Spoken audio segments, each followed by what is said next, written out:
Yeah. Whoa.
Everybody ready?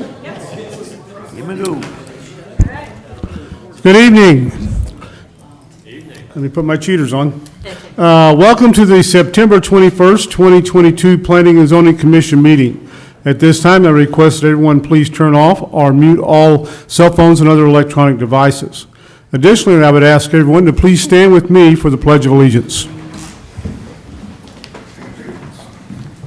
I pledge allegiance to the flag of the United States of America and to the republic for which it stands, one nation, under God, indivisible, with liberty and justice for all.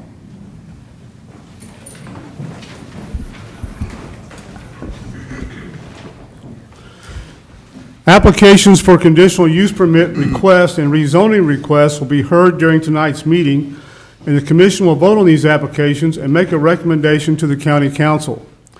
The applications will then be scheduled to be introduced before the county council at the Tuesday, October the 11th, 2022 county council meeting. Public comment for conditional use permit requests will be taken during tonight's meeting and at the council meeting on Tuesday, October the 11th, 2022. Public comment on conditional use permit applications will not be taken at any meeting of the county council held thereafter. Applications for preliminary plats heard during tonight's meeting will also be voted on by the Planning and Zoning Commission during the meeting. The vote on preliminary plats is final. Only a recommendation for denial of a preliminary plat will be heard before the county council at their Tuesday, October the 11th, 2022 meeting. The following documents are introduced as a matter of record for this evening's public hearing and regular meeting of the Planning and Zoning Commission. Those documents are the Unified Development Ordinance of St. Charles County, including zoning maps, and the year 2030 Master Plan for St. Charles County, which includes the year 2030 Future Land Use Plan map. I see that we have a quorum present. Is there a motion to open the meeting? Motion. Is there a second? Second. Been motion second. All in favor, sign aye. Aye. Aye. Yeah. Mr. Fromm is joining us by remote.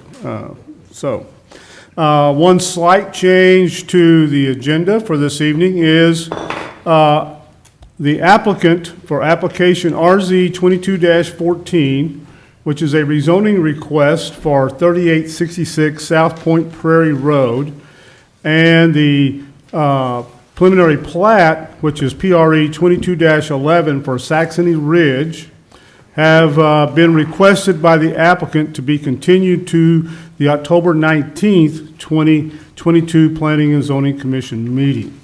Chair will entertain a motion to continue these two items. Is there a motion?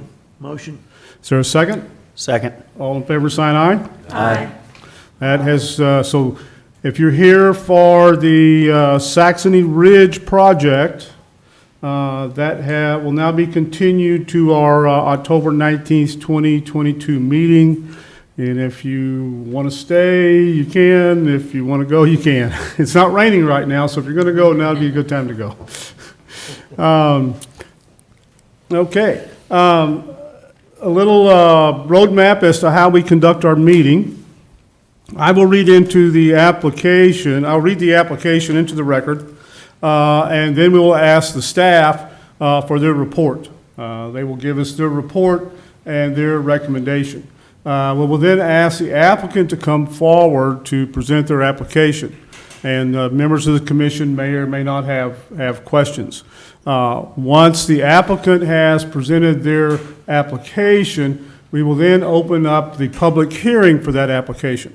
So anyone wishing to speak regarding the application may come and speak. If you're going to speak, please fill out one of these cards. They're right up here at the corner of the table. This way we get your name and address correct in our minutes. So if you're going to speak, please fill out one of these cards.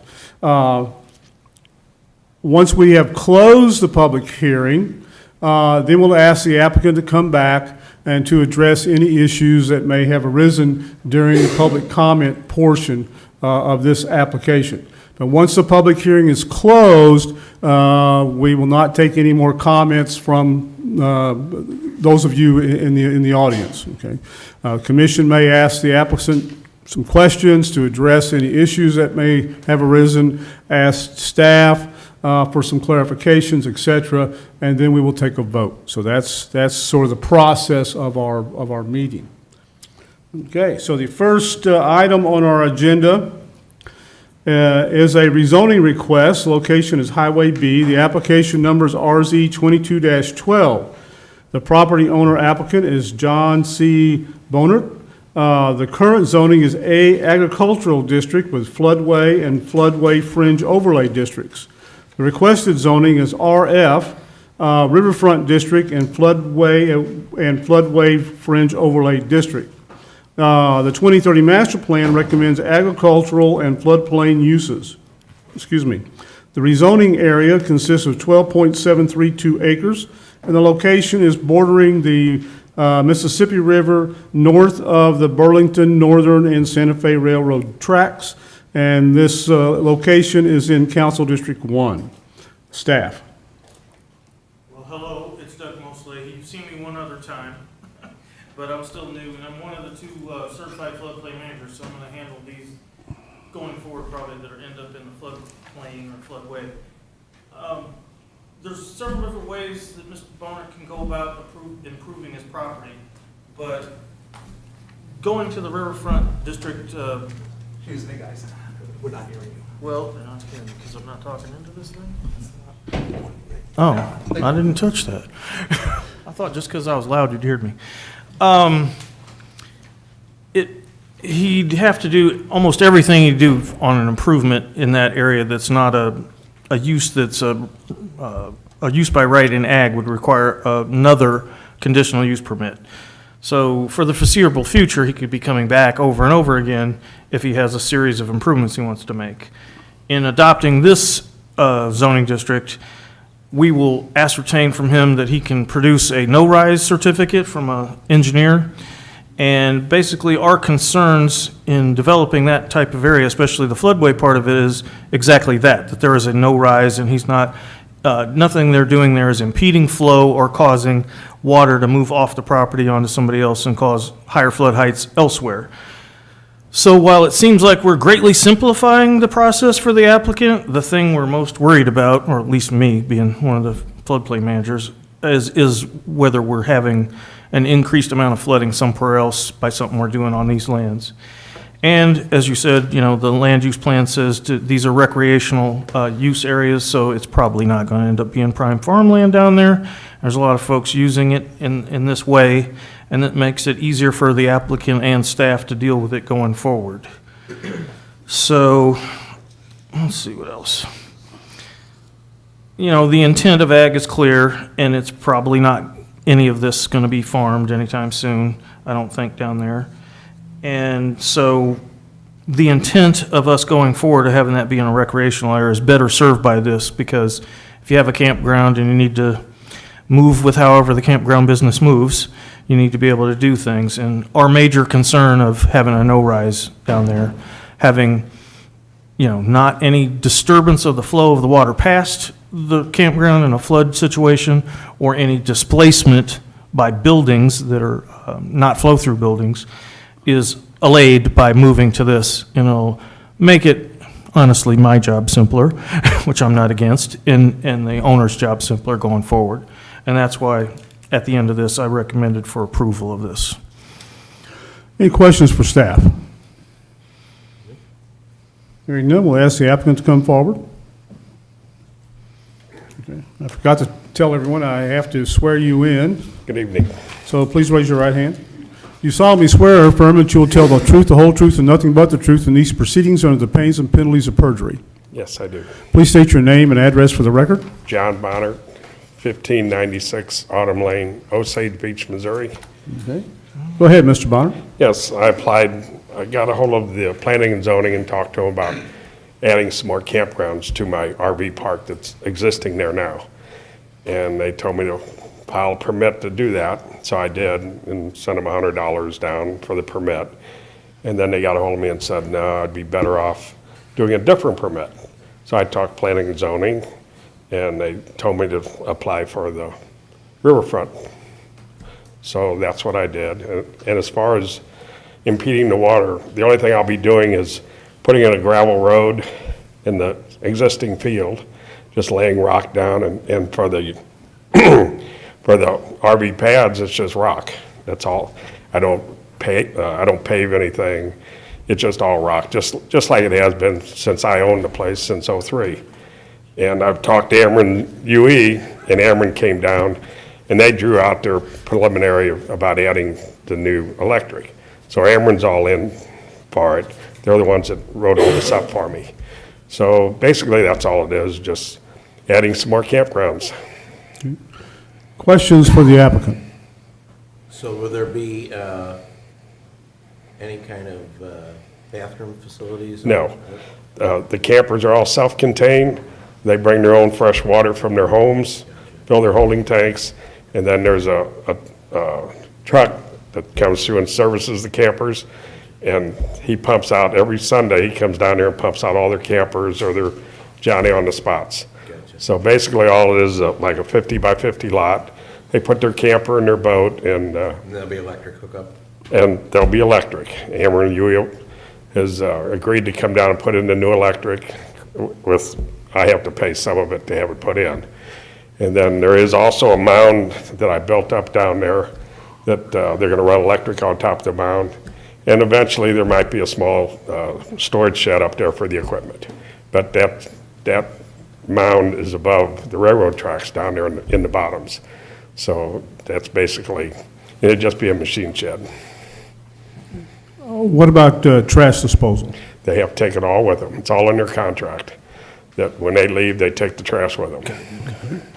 So there's no water, there's no sewer, it's just the electrical hookups and their lots, and they come down there and enjoy the river and go out and play on the river and come back, and they don't drive home.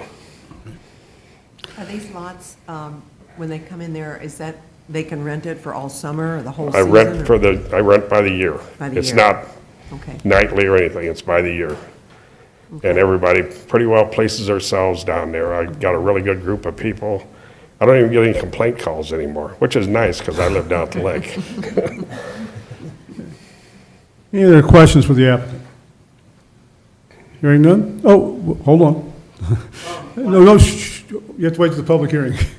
Okay. Any other questions for the applicant? Okay, thank you, sir. You That it? can say that for now. Can I go for now? No, you just have a seat. Oh, okay. Sort of like the doctor's office, just wait, we'll get back to you with the results.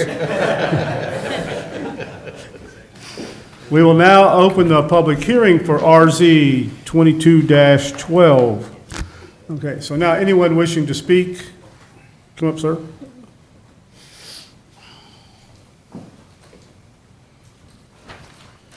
My name is James. Please raise your right hand. Do you solemnly swear or affirm that you will tell the truth, the whole truth, and nothing but the truth in these proceedings or the pains and penalties of perjury? Yes, I do. Please state your name and address for the record. James Pludre, 4123 Golden Wheat Drive, St. Charles, Missouri. Okay, go ahead, James.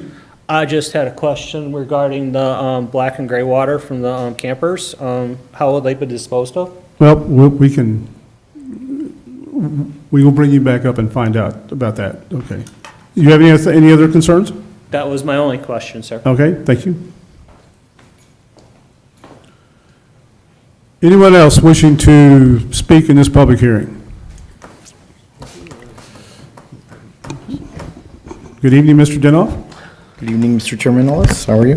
Good. Do you solemnly swear or affirm that you will tell the truth, the whole truth, and nothing but the truth in these proceedings or the pains and penalties of perjury? Yes, I do. Please state your name and address for the record. Thank you very much, members. My name is Arnie C., AC Denoff, County Public Advocate, mailing address P.O. Box 1535, in O'Fallon. A couple of issues. Last couple of years, as you all know, some of you are new. Welcome to the new members up there. One of my I'll note tell you- from the County Road Board. But we've discussed this the last few years about camping grounds and some of the issues. And we all know that these areas along the Missouri and Mississippi rivers and the Quiver River are going to flood eventually, some year, sometime.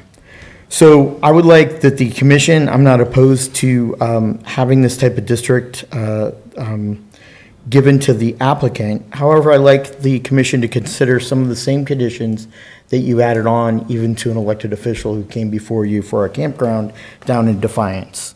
The first condition would be that no hazardous materials are allowed to be stored on the property, that no barrels of hazardous materials, i.e. gas, oil. In some of the other conditions or applications, fireworks came up, especially with some of the clubs at the campgrounds. So we want to make sure that there's no storage of fireworks. That they have a tie-down system of everything that can be floatable. And what I mean by that is tie-downs for sheds or auxiliary buildings, picnic benches, ice machines, vending machines, trash barrels, portable restrooms. I just heard the applicant say that there's no restrooms or amenity that's being offered. We want to make sure that there's no contribution to flooding down the river, which the staff member had mentioned and brought up as part of the record. Disposal was another issue that I came up, or that I thought of. Exactly what is being done with the disposal of the gray water and, of course, the black water. We don't want to make sure that it's not being dumped into the river system or the streams for downhill problems or health concerns. I'd like the commission to consider a condition. A lot of these properties, there's no emergency contact. We have a emergency operations center that's run by St. Charles County. Every municipality assigns one full-time police officer to that county emergency operations center. And I would ask that you have the applicant provide a emergency contact number where he can be reached, or his designee, in case that the emergency operations center goes into effect and they know of flooding issues or concerns, so they can make arrangements to move those trailers out as soon as possible. As we all know, some people leave their trailers there and they become a hazard downstream or clog up a drainage ditch or a drainage area, and it causes havoc. And again, we all know that the flood will be coming. These conditions are to make it more palatable and for the health, safety, and welfare of our county as a whole. I don't think that they're overburdensome or asking a lot of restrictions. I think they're kind of common sense issues. Number one, to tie everything down. Number two, disposal of both gray and black water. Number three, an emergency contact number for the EEOC of our county police department. And that within a reasonable amount of time after a flood is coming, that he's made aware of, that those trailers are moved within a reasonable time. Those are my comments, Mr. Chairman. I appreciate it. Thank you. Anyone else wishing to speak regarding this application? Anyone? Seeing no one, we'll close the public hearing for RZ 22-12. We'll ask the applicant to come back.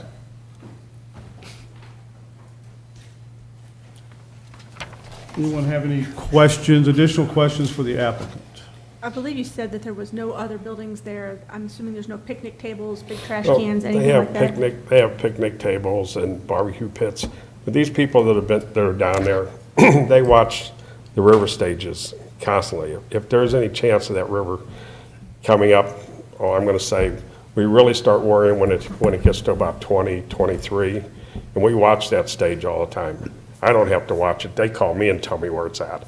But I watch it all the time when I know the river's coming up. And these people are paying $20,000 to $80,000 for these homes. And if the river's coming up, they know it.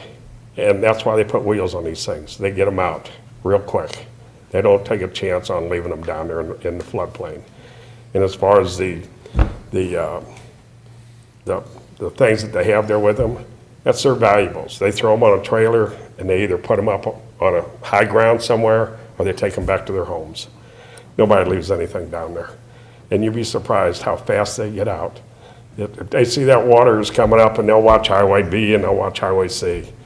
And if that water is getting anywhere close to 24, 25, and that's how we gauge it on the Winfield Dam, they know where that water's at. Every day they're watching that, and there's updates on that river. And they don't waste any time. And it's like a mass exodus if that river's gonna come up. And the gentleman had asked about the gray and the black water. You said, I think every Sunday somebody comes and pumps it out. There's a truck that comes down there all the time. And if somebody needs him even more, like if they haven't had a party or something, they'll call this gentleman and he comes down there and pumps them out. And he's been doing this down there for me for the last, and it's not just me, he takes care of several different areas down there. I found this gentleman, about 3 or 4 years ago, maybe 5 years ago. And he was tickled pink to get the business, and he's down there all the time. In fact, he said he bought his new truck because of me. So he's doing quite well. And the people pay him for his service, and he doesn't hesitate to come down there and pump people out. Any other questions for the applicant? I didn't hear when you said about, are there additional items? Did you say there were picnic tables and Oh, things? yeah, and they have such? their own on their lot. It's their own. It's their that own they have. stuff. I understand, okay. Yes. Okay. And they pack it up and they take it out because they Okay, don't want no, to lose it. that's correct. Okay. Any other questions for the applicant? Okay, thank you, sir. That it? That's it. Now, you said something about a meeting October the 11th. Do I need to be at that? Well, yes. You done, well, Hang on here a second. We'll tell you. yeah, well, we're gonna, our vote is a recommendation to the county council, okay? Anyone that wants to come to that meeting, they can come and speak for or against the county council, accepting or rejecting our recommendation, okay? Yeah. So we will take our vote here shortly. Okay. And that's just a recommendation to the county council. Okay, Okay, Mr. Hollander is the representative from the county council. okay. All right, well, just I was leaving in the morning, so I won't be here. All right, so that's it? Yeah. Thank you. Okay. Any questions for staff?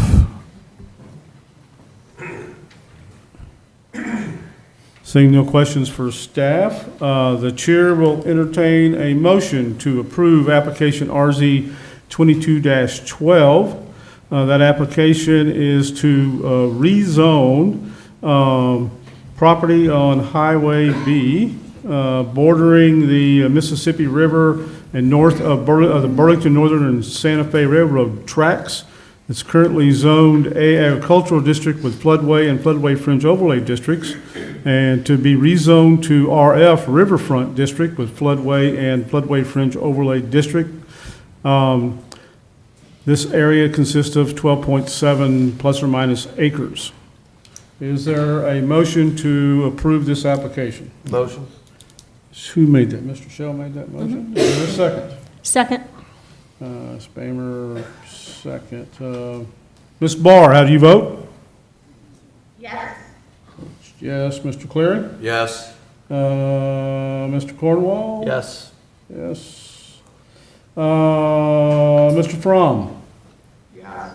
Mr. Hollander? Yes. Ms. Spamer? Yes. Ms. Kuchner? Yes. Mr. Shell? Yes. And I vote yes. So your application passes. Thank you. Okay. If you don't want to stay for the rest of it, you guys are free to go. Yeah, you're good to go. Thank you. Now, our next application is probably what most people are here for.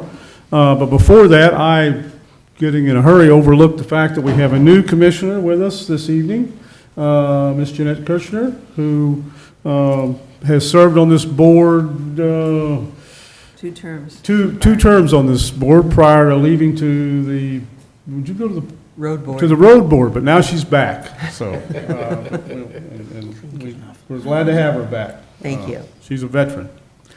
So the next item on our agenda is a rezoning request. Location is 4112 Towers Road.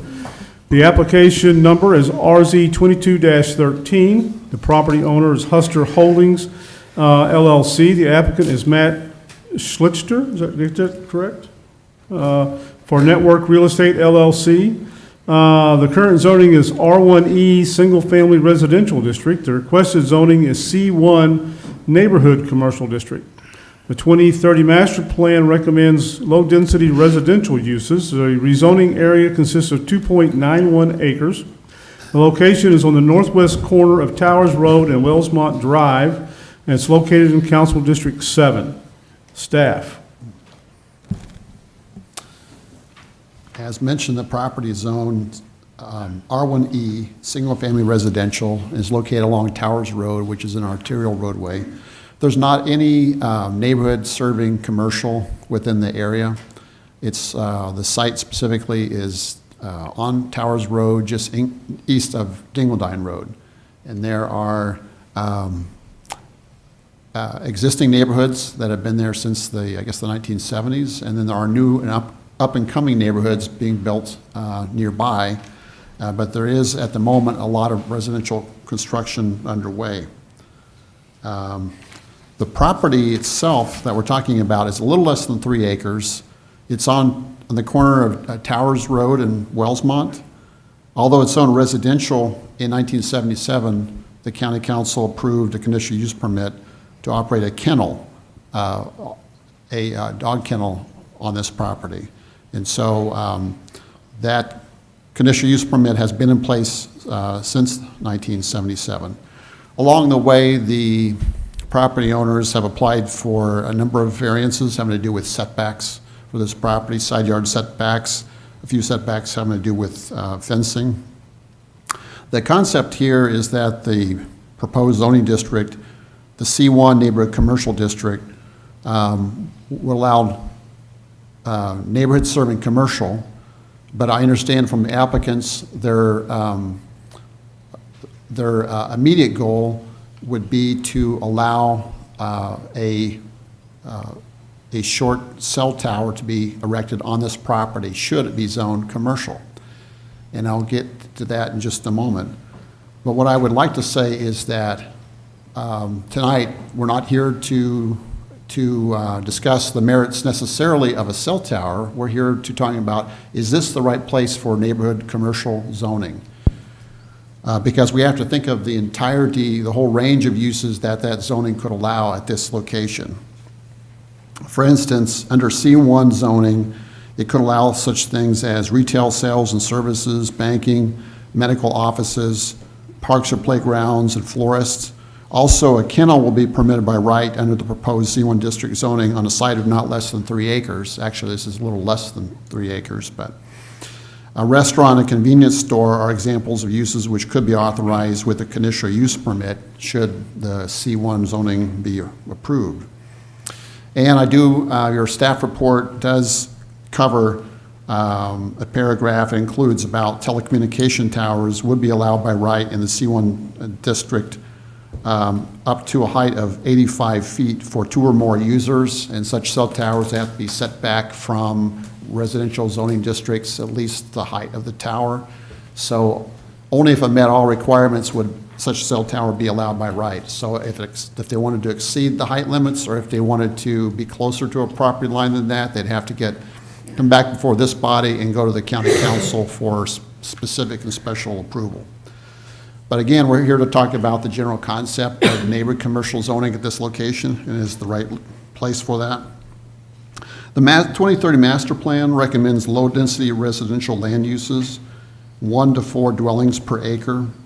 But I would also note that when you dig into the text of the master plan, it also discusses that appropriate secondary uses would be supporting and complementary uses, including open space and recreation, schools, places of worship, and other public or civic uses. In other words, there could be interspersed in residential neighborhoods or adjacent to residential neighborhoods compatible uses that aren't strictly residential, such as schools, places of worship, and public and civic uses, for example. Across Towers Road to the south, there's a cemetery that has a small office serving the cemetery. To the west, north, and east, there are either existing or single-family subdivisions, or subdivisions that are currently under development right now, single-family subdivisions. So the predominant land use in the area is, in fact, single-family residential. That's the predominant land use. And I guess in favor of the site for neighborhood commercial, it does front on an arterial street, which is preferable in terms of traffic. But I would note that the parcel size and depth are somewhat restrictive in terms of creating a successful site for future neighborhood commercial. What I mean by that is it's about 2.9 acres, which is somewhat smallish for neighborhood commercial. Also, the fact that there's been a number of setback variances that have been applied for and received in the past points to the question of whether or not this site is large enough for such uses. County staff recommends that the Planning and Zoning Commission recommend that the County Council deny this zoning map amendment request as inconsistent with the 2030 future land use plan. Any questions for staff? Hearing none, we'll ask the applicant to come forward.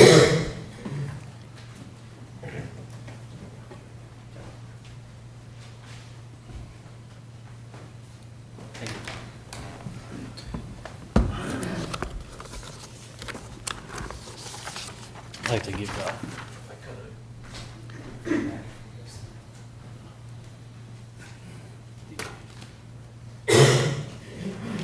Thank you.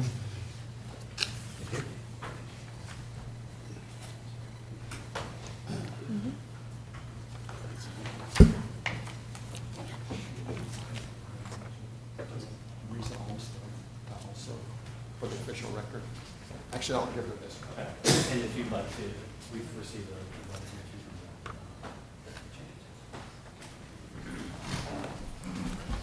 from Do you solemnly swear or affirm that you will tell the truth, the whole truth, and nothing but the truth in these proceedings or the pains and penalties of perjury? I do. Please state your name and address for the record. Sure. Matt Schlichter, 5055 Highway N, Suite 200 in St. Charles. Okay, go ahead, Matt. All right, well, first I want to thank the board for letting us speak tonight. My name again is Matt Schlichter. Our company, Network Real Estate, represents AT&T Mobility.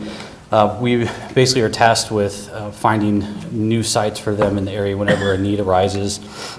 And that's really what's led us to this rezoning request tonight, which is why we're here before the body. The packet I've presented to you tonight is basically just a brief overview of who we are and what we're trying to accomplish tonight.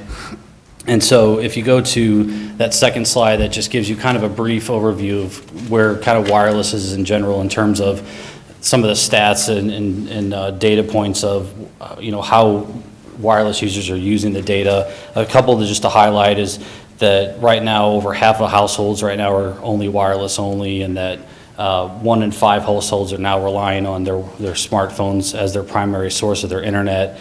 And one of the biggest ones that highlight that we like to explain to people is that 80% of all calls now are made on the emergency service network through cell phones, which is a very important stat to keep in mind. And so I say that to explain why we're here, and that is that AT&T has been operating cell service in this immediate area on a cell site, really, pretty much almost across the street for over 20 years, right? They've been in this area for a long time. And the situation is such that the existing agreement and the equipment on that site have come to an end and are not going to get renewed. And so we have to find a new long-term solution for AT&T to maintain service so that there's not a loss in coverage in this area. And so not only would that mean losing the cell service, but that also means losing the emergency aspect of the emergency ability to make phone calls on the E911 network. And then if you go to the next slide, you can talk about the AT&T proprietary FirstNet network, which is the first responder network that the county's hooked up into. That's a dedicated network for first responders in the times of emergencies. And also the county's own network, the SEC Mo Alert Me, that sends out emergencies, alerts to residents that are hooked up to their network. And so that kind of just explains the importance of what we're trying to do to avoid the loss in service in this area. And it's a big area that we're trying to avoid losing coverage. And so we understand that there's been a lot of concerns from residents in this area about what we're trying to propose with doing this rezoning on this property, and it's tough because we know we're in a residential area, that we're trying to work within the confines of the codes and what we're allowed to do to put up a structure that we need to put up. So we understand that people are concerned about losing trees in the property, which we're not going to touch any of the trees around the outside of the property. What we would propose by doing a commercial property with our development wouldn't increase any noise or traffic or anything like that. So we understand that there are concerns by doing this. And so to give you an example of, and I know in the staff report it mentions that there aren't any commercial properties in the immediate area, and it specifically references a mile distance, which is true, but there actually is properties around the corner on Cox Hill, and you can see in a map there that's about 1.25 miles away that has a similar example of what we're trying to propose here, where there's C1 and C2 zone properties. Actually, 2 of them actually have cell sites located on them that would be very similar to the proposal that we have here tonight.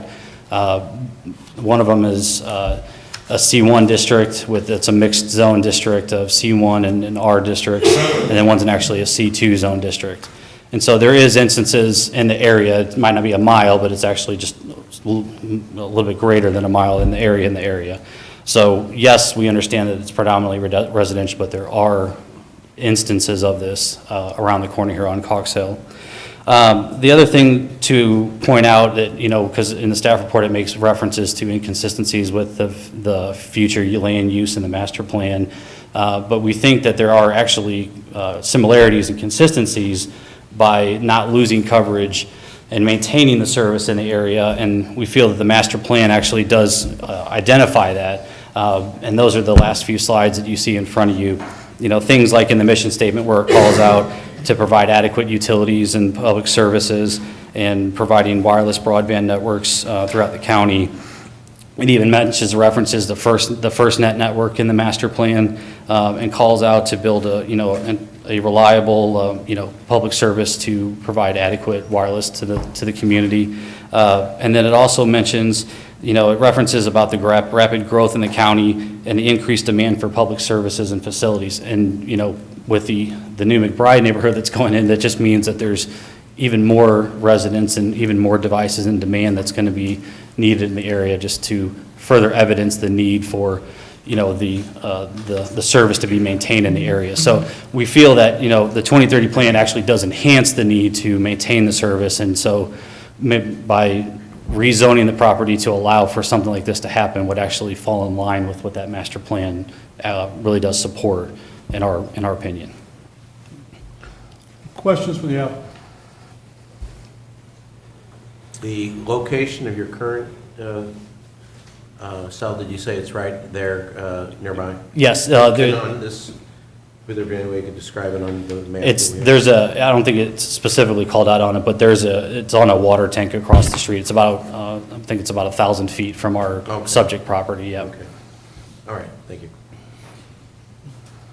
Ms. Barr, Mr. Fromm, do you have any questions?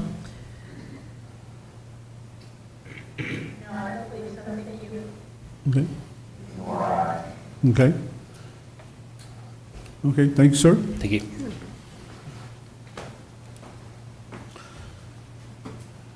We will now open the public hearing for RZ 22-13, which is a request to rezone the property at 4112 Towers Road from its current zoning of R1E Single Family Residential District to C1 Neighborhood Commercial District. Now, before I open this public hearing, I want to again repeat what Mr. Meyer said. The only thing that we're considering is the rezoning of the property, okay? Not whether or not this is a good location for a cell tower, okay? If we rezoned the property, they would have to come back to get approval for a cell tower. So it's just a rezoning of the property, okay? So we will open a public hearing, and if someone wishes to speak, they can come forward.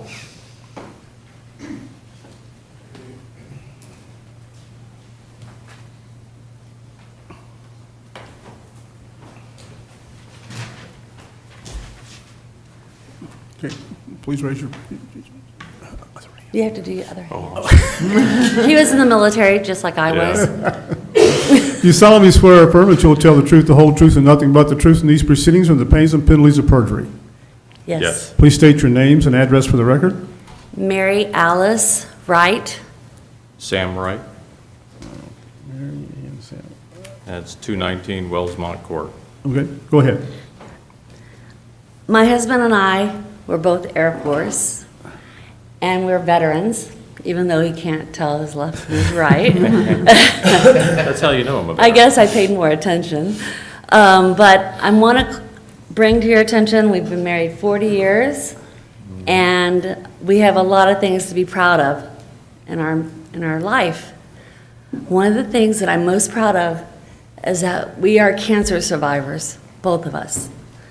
And I know that sounds strange, but cancer changes you. And it changes your priorities in life. And it changes your views. And if any of you have ever had a family member, and we've watched each other live through it, I almost died through it. You know how it changes everything about what your decisions are in life. After surviving, it took us a couple years to get healthy again, and we decided we want to move back to Missouri, St. Charles County. We bought our forever home, hoping that we can make it to our 75th wedding anniversary. We got married young enough, maybe we can. The thing that I'm here for is because when I got this obscure letter in the mail stating that they were going to, somebody was applying to rezone our land behind, not our land, but a piece of land in our neighborhoods. It surrounds it like a horseshoe. And across the street is a beautiful cemetery where we see people sit and talk to their loved ones, their children. They put up tents and they sit there all day, and it's peaceful. And our neighborhood is peaceful. We chose this house because we wanted to make it our forever home. Now, when I received that letter, I had this weird nagging feeling that I needed to come down here and ask questions. So I did. And when I found out is that there is actually several codes that can be rezoned commercial, and it's not just the pleasant things that you were speaking about. It's mortuary, it's a liquor store, it's more than the beautiful things that you were mentioning. In our hearts, I wish it could be a park. But is the area big enough for that? You even mentioned that. It may not be. Imagine my reaction when I saw the list of everything that it could be rezoned to be, regardless of the other that was brought to my attention by Joyce Huster. Because I'm from Texas, and I'm not afraid to go knock on somebody's door. And I walked up to her kennel, and I asked her, after I came down here and found out all this information about the codes, what are you doing? We are fine with you being right here in our neighborhood. What's going on? And she was happier than a lark to say, come back here and let me show you the contracts I have with AT&T. I'm sorry. Speak to us. Sorry. That I have with AT&T. And I'm going to get money, and I've got my retirement package set up, and you guys should be happy. And I said to her, you don't live in this neighborhood. How can you make that decision? For all of us that live here in the neighborhood, we just got the letter about rezoning. We're afraid, no, we don't want to have it rezoned. So how can you make that decision without even talking to any of us? You say it's for us, but is it really for us?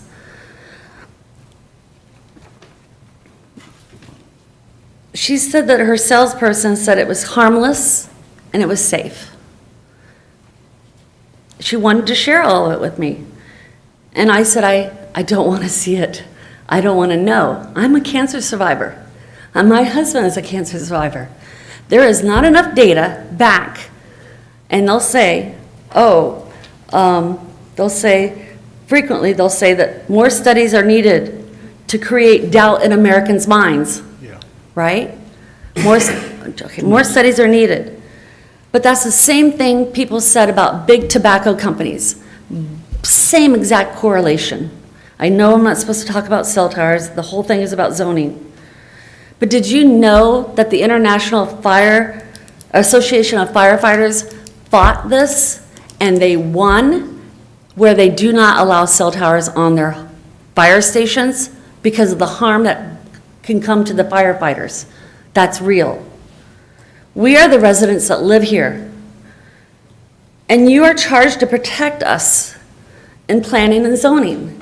And you are your master plan of 2030 is what we bought into this neighborhood for. We like having residential. We like having our kids play on the street, the bicycles, new families, young families moving in to have babies. We like the peacefulness and the safety of our neighborhoods. So the residents that you are charged to protect through planning and zoning, the burden of proof is yours. Will you please avoid involuntarily avoidable health risks that could be caused for those that live there by that. Thank you. Thank you for listening to us. Thank you. Thank you.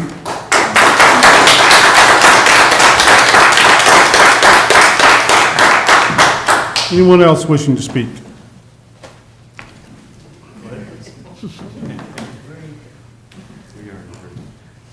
Do you solemnly swear or affirm that you'll tell the truth, the whole truth, and nothing but the truth in these proceedings under the pains and penalties of perjury?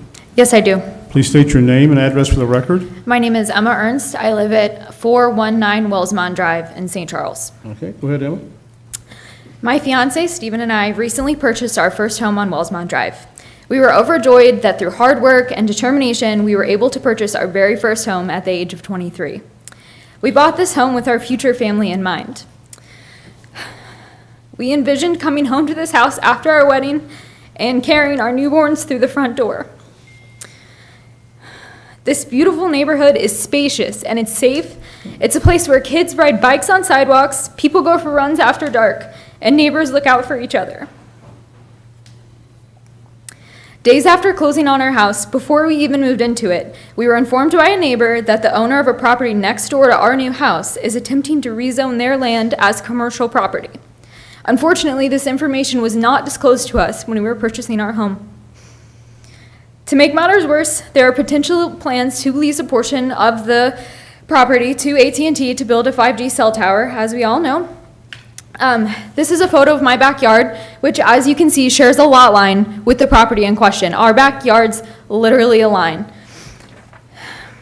This is another photo from the front of, this is when you're standing on Towers Road. The white fence represents the kennels. As you can see, this property is surrounded by houses on all three sides. If you aren't familiar, there are numerous evidence-based health concerns related to living near a cell tower. I recognize that there are varying scientific opinions on this topic. Unfortunately, a lack of research and the newness of 5G technology has led to a gap in available data. However, researchers have found that the radiation emitted from these towers could potentially lead to an increased risk in cancer, especially in young children and other vulnerable populations. More research is needed on the topic, but as for me, my family, my neighbors, we don't have time to wait until this research is available. It's a very slippery slope if this property is commercialized. If there is any risk of adverse health effects, then that's enough for me to do all that I need to do to protect my family. I do have 3 very strong peer-reviewed research articles with me today. I would like to share these with the commission if I may. I'm not voting on the cell tower. Yeah, we're not talking about cell tower. Okay, I've got more. Yeah. I've got more. In addition to our concerns about the health of ourselves and our children, the commercialization of this property will be detrimental to the property value of our home. The fact that this home that we worked so hard for could now be worth less than what we paid for it is deeply unsettling. If this property is commercialized, it could be made into any number of businesses. This will cause us to lose money on the biggest investment that we've ever made. Additionally, as you know, our children may no longer have a safe yard to play in. There could be increased traffic, strangers, potentially a cell tower. We've invested our time and our hard-earned money into this home, into this neighborhood, and we made an investment into St. Charles County. I am respectfully asking you to deny the application RZ 2213 and help us protect our health, our families, our kids, and our neighborhood. Thank you. Thank you. Thank you.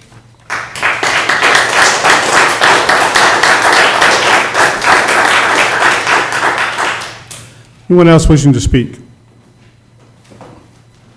Now, we've taken note of health risk and property value, so if you have something other than those two?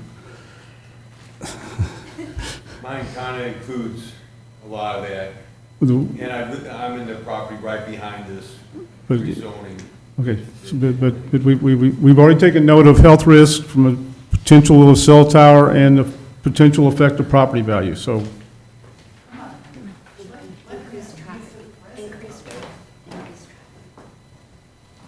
You will go, Well, if can you I have, go ahead and read it?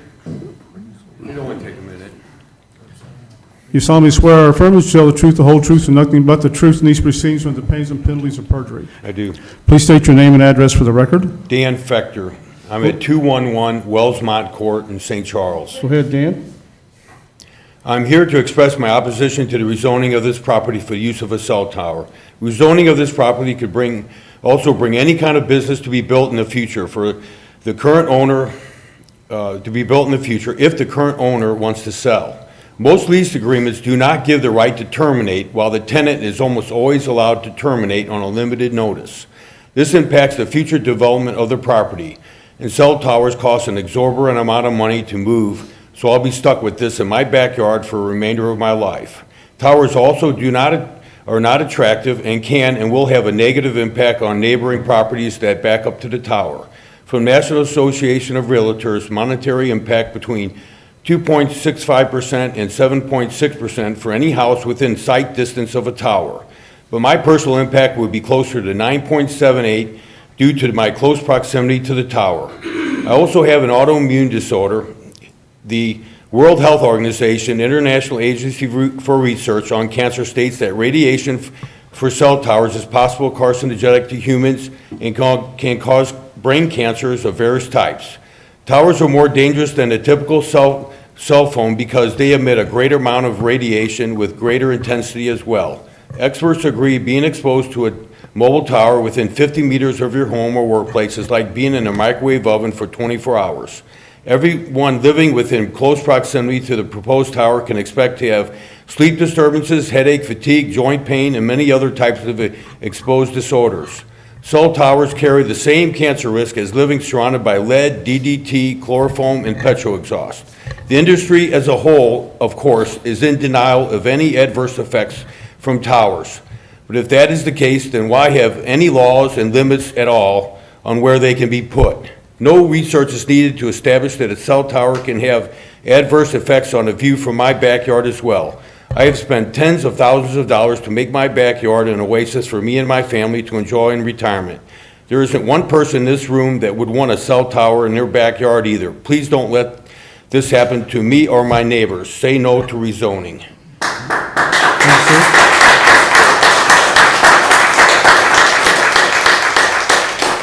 Anyone else wishing to speak?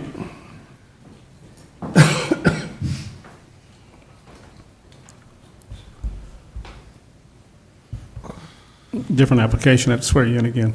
Do you solemnly swear or affirm that you will tell the truth, the whole truth, and nothing but the truth in these proceedings under the pains and penalties of perjury? Yes, I do. Please state your name and address for the record. My name is James Pludre. I live at 4123 Golden Wheat Drive, St. Charles, Missouri. Go ahead, James.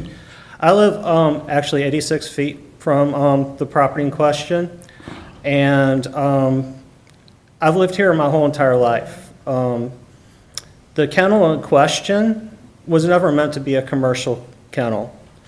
It was granted so that these people could have their own dogs on that property for hunting purposes and training purposes. It graduated later to limited boarding, okay? The current owner purchased the property in 2014 and has extended these to equivalent commercial services of a C1 property without ever coming to the council asking to be rezoned. This has been 8 years ago. She now currently offers boarding, daily dog care, training, retail services, and grooming, similar to a PetSmart or any other grooming C commercial property in the area that has to be on a commercial zone. However, she's been gaming the system and operating without the county's permission. Also, the conditional usage was for a residence with a kennel. The property no longer consists of actually being a resident. Per the county's actual charter, well, their regulations, which requires it to have at least one bedroom and a kitchen area, which it doesn't. Also, the property has not been occupied by any residents for 8 years. Also, the statement that the gentleman wanting to put the tower up, the tower that is currently on the American Water Tower is much less than 1,000 feet from where they want to put the potential site. The county itself does not allow cell phone towers within 1,000 feet of each other. Okay? And also, the actual kennel itself does not meet the requirements for a C1 property with the kennel on it. The kennels are too close to the property lines. They're less than 100 feet on the east and the south sides. I'm asking that the county revoke the conditional usage that was granted 45 years ago for the kennel, and also cite them for commercial signage on towers and Wellsmont Drive, along with the commercial dumpster that's clearly visible to the residents that live directly across the street from this property, and the trailer that is parked on the grass in the yard of this supposed residence/business kennel, which no one else in the county would be allowed to do. If I bring my camper trailer to load it up for a day before I go on vacation, I get a notice from Mr. Myers here a couple days later that I'm storing a camper trailer on my thing. I came down with COVID, and 2 days later, I get a notice from Mr. Myers that my grass is 8 inches high. Okay? Why are this property not getting the same thing that the rest of us residents do? No one has looked at this property since it was sold 8 years ago to Ms. Huster. She doesn't live on the property. She doesn't lease the property to any residents, and it's not capable of having a residence on it. Why should it have a conditional use for a kennel on a residence? Oh, and in conclusion, Weldon Springs don't need any more cancer babies, no more cell towers. Put it in the graveyard, and if you really want to put it someplace... Sir, speak to us. If they really want to put it someplace and debate that issue, go up to Castile Elementary and lease their property. See what the PTO has to say about it. Thank you.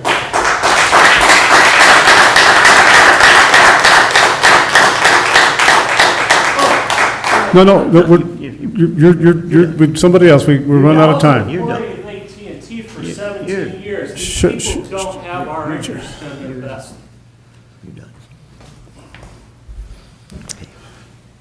You solemnly swear or affirm that you'll tell the truth, the whole truth, and nothing but the truth in these proceedings from the pains and penalties of perjury. Yes, I do. Please state your name and address for the record. Jomo Castro, and 15 South Rock Hill Road, St. Louis, Missouri, 63119. I'll leave a business card right over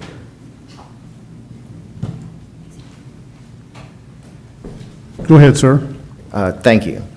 Thank you, council, and thank you, everyone, for being here and hearing us here tonight. I've been with AT&T. I am the Regional Director of External Affairs, and I've been with AT&T for 22 years. I'm here tonight because we care. We care about this community. We care about serving this community, and we've been serving this community for 20 years. Okay.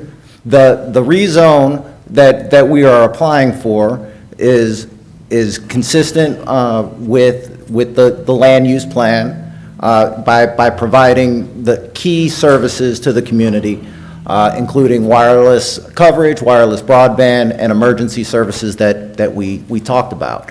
We talked about. Okay, sir. We talked about. Sir? Yes, sir. Thank you. So- I'll move it on. Now, that would be in a different Yep. different application. I got you.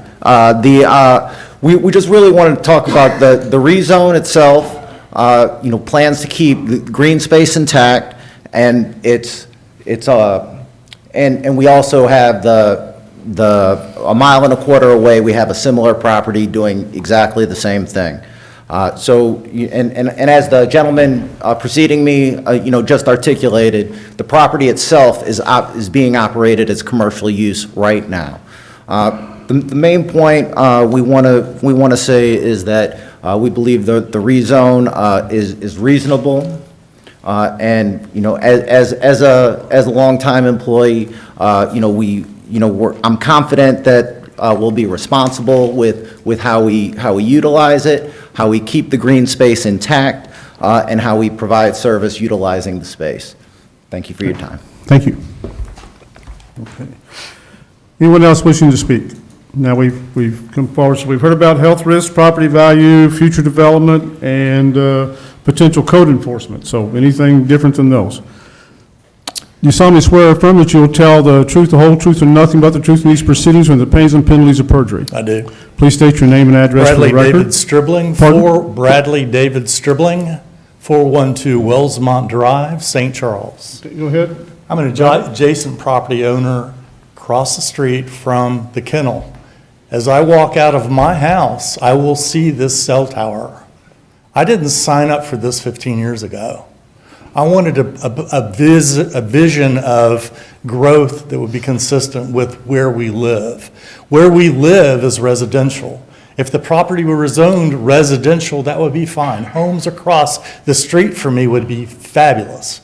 But I don't want to walk outside, certainly see the light pollution, the noise pollution, the other aspects that the previous gentleman brought up in terms of the dumpster, the trailers that are parked on the property, this person that currently owns this kennel, dogs are barking into the night as the property is unoccupied as a residence.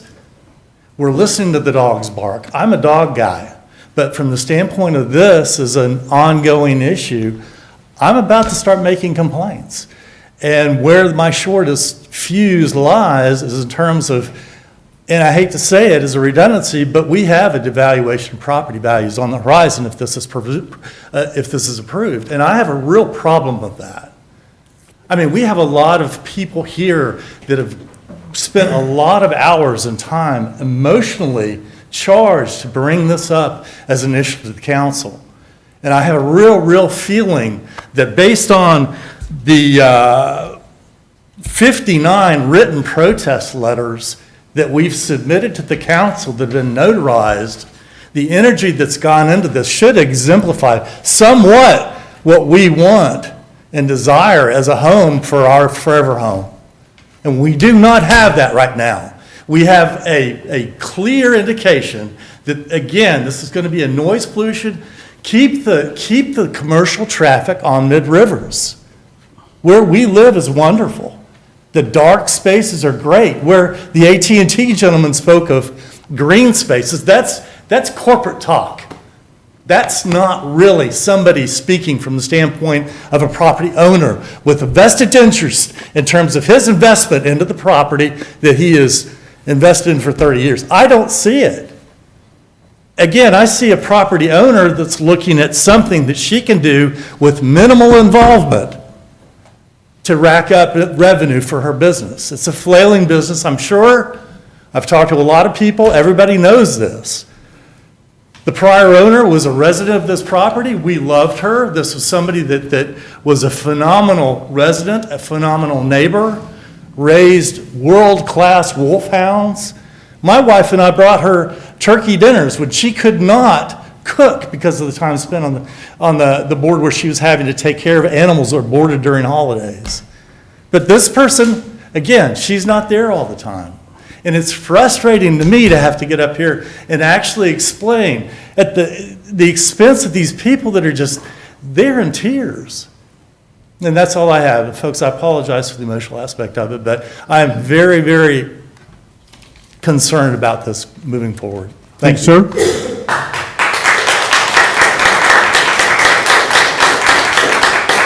Anyone else wishing to speak? Mr. Do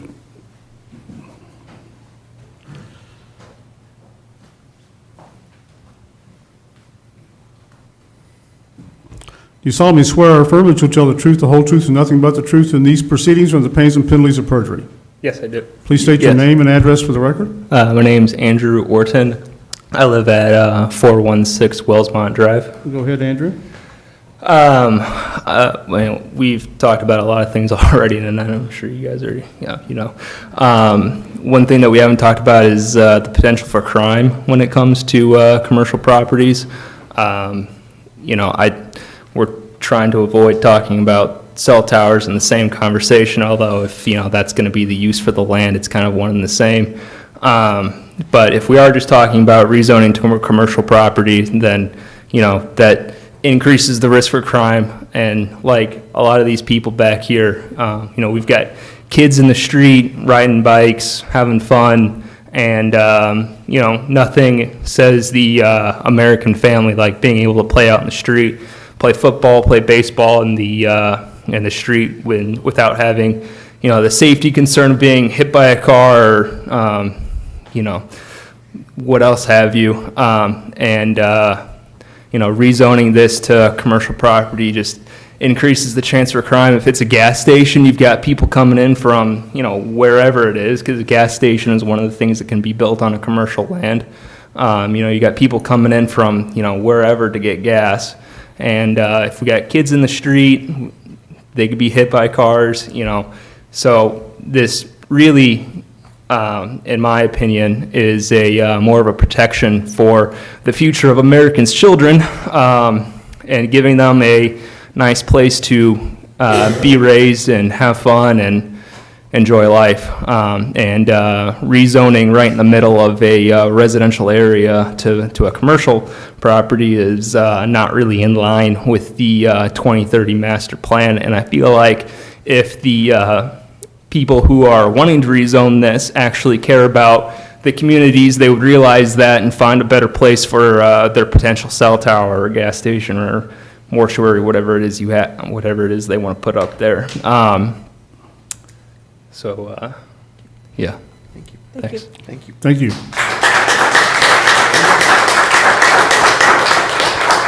Anyone else? Thanks, your turn, Mr. Denoff. Pardon? Probably not. Thank you very much, Mr. Chairman, members of the commission, yes. You solemnly swear or affirmably to tell the truth, the whole truth, and nothing but the truth in these proceedings under the pains and penalties of perjury. I do, so help me God. Please state your name and address for the record. Thank you very much, members of the commission. My name is Arnie C. A.C. Denoff, County Public Advocate. And I'll tell you what, this is a tough one. And I'm going to put things on the record, and I'll do respect Mr. Chairman and members.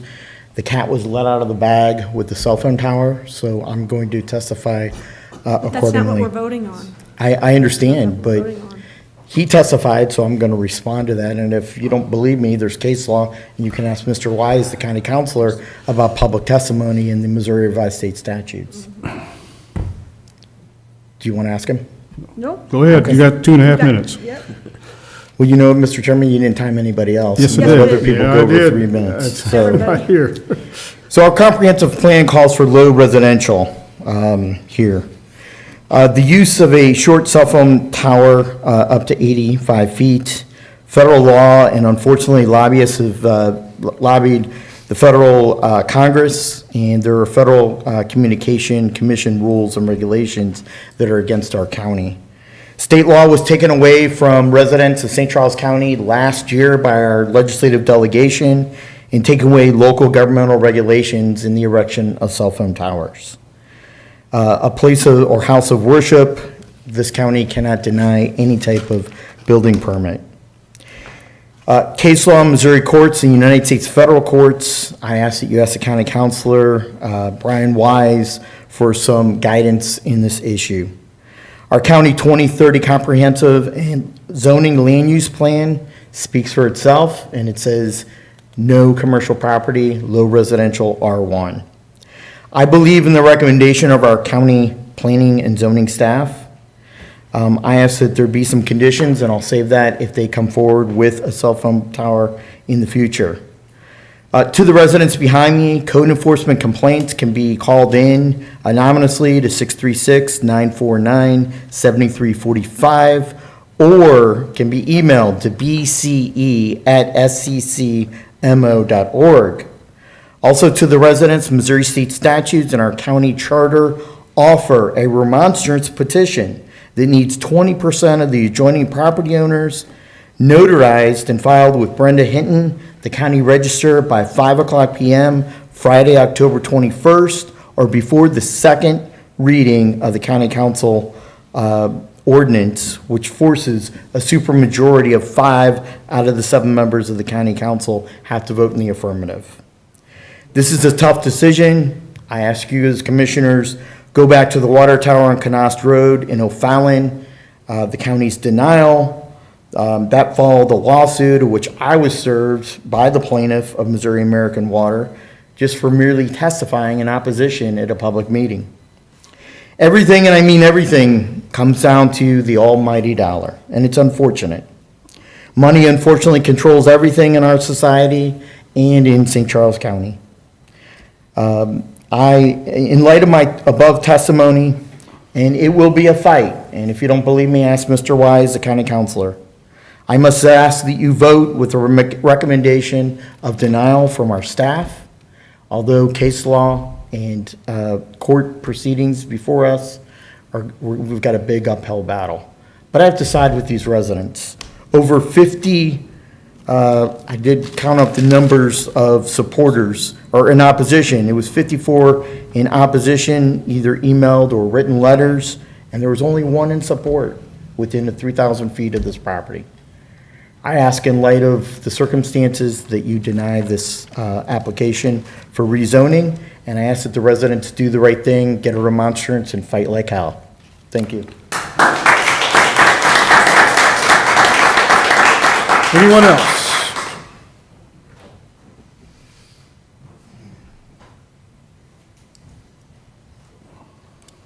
Hi, I'm Suzanne. Oh, sorry. Do you solemnly swear or affirm that you'll tell the truth, the whole truth, and nothing but the truth in these proceedings under the pains and penalties of perjury? Yes, I do. Please state your name and address for the record. Sure, I'm Suzanne P., and I'm at 626 Glen Summit. Go ahead, ma'am. I side with all of my neighbors behind me. I thought I would take a moment to just call out that I live in a subdivision that is outside of the area where I could formally sign a petition, but I did send an email in protest. I also talked to probably at least half of my 100 neighbors in my subdivision, which is Trails of Jacob Summit. And even though they're not here with us tonight, they are strongly opposed.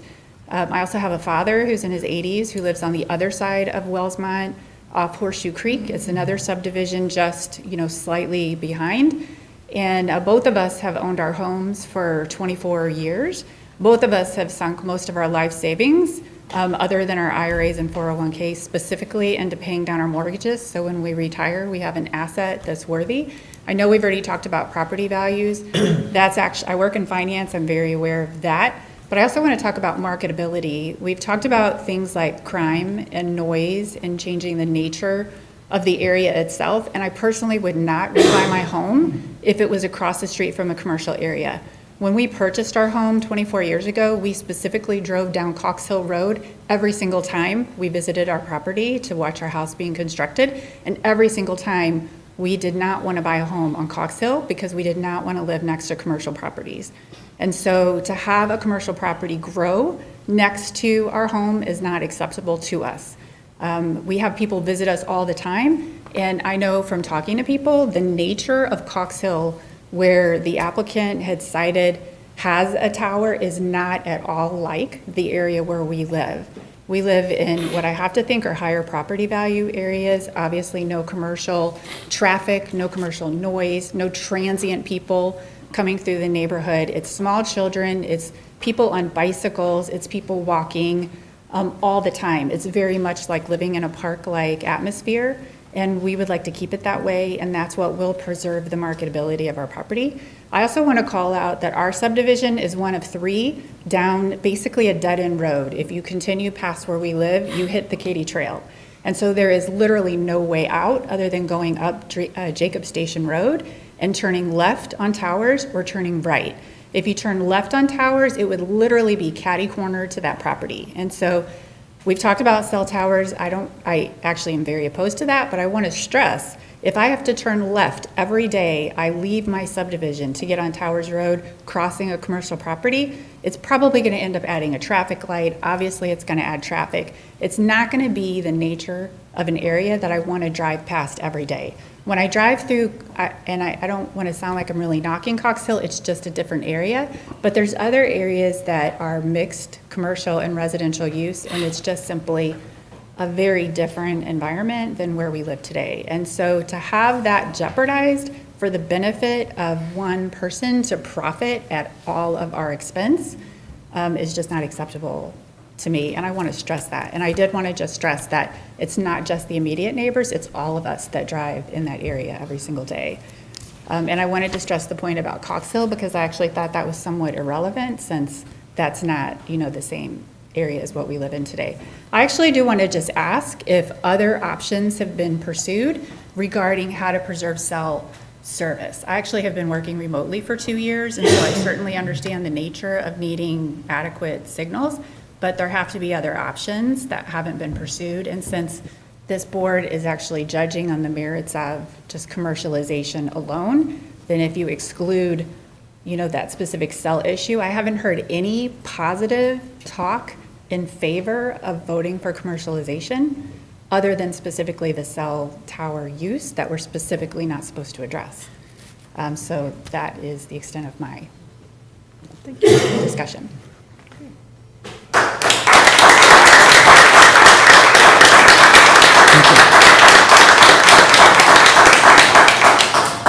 Anyone else? Seeing no one, we will close the public hearing, so we'll be taking no more comments from the public. We'll ask the applicant to come back.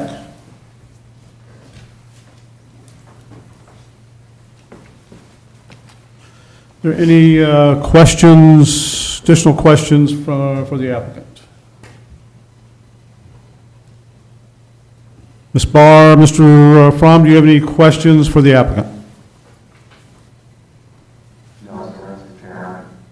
Okay, hearing none? Okay, thank you, sir. Do you have any comments? Any? No, appreciate it. Appreciate the time. Thank you. Thank you. Okay. Bring this back to the commission for consideration. Does anyone have any questions for the staff? I would say, Mr. Meyer, could you make a note to have code enforcement review this property? Not outside this application, but, okay. Okay.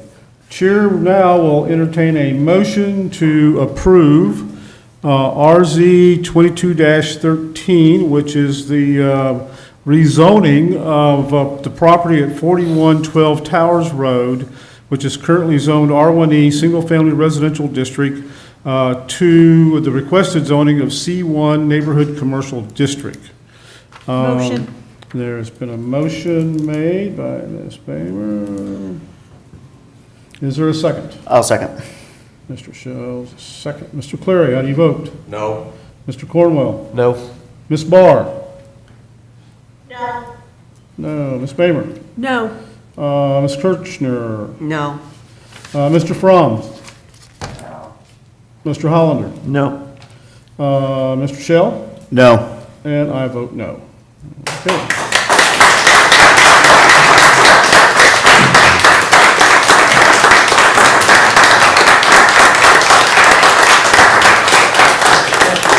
Now, as a reminder, this will be on the this is just a recommendation.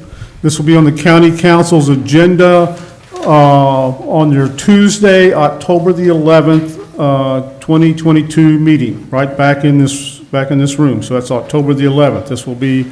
This is just a recommendation to the county council. They have the final decision. Okay? Okay. You guys can, if you want to go ahead. Yeah, you can, we'll take a short break here and let you go, and we'll move on with the agenda. I'm going to use the restroom.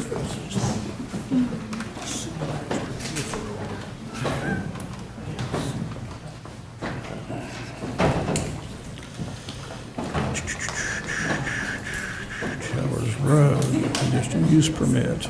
2 months ago, they were here to put another tower down 100 feet away just because they didn't like the perfect. Yeah.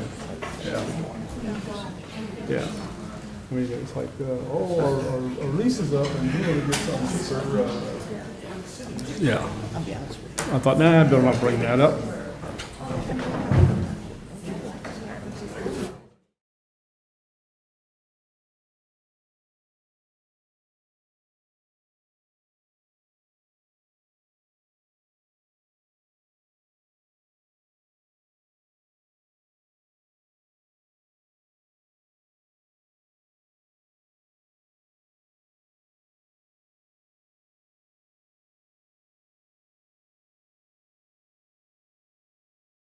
All right, what do we got next? 412 Towers Road, 2896.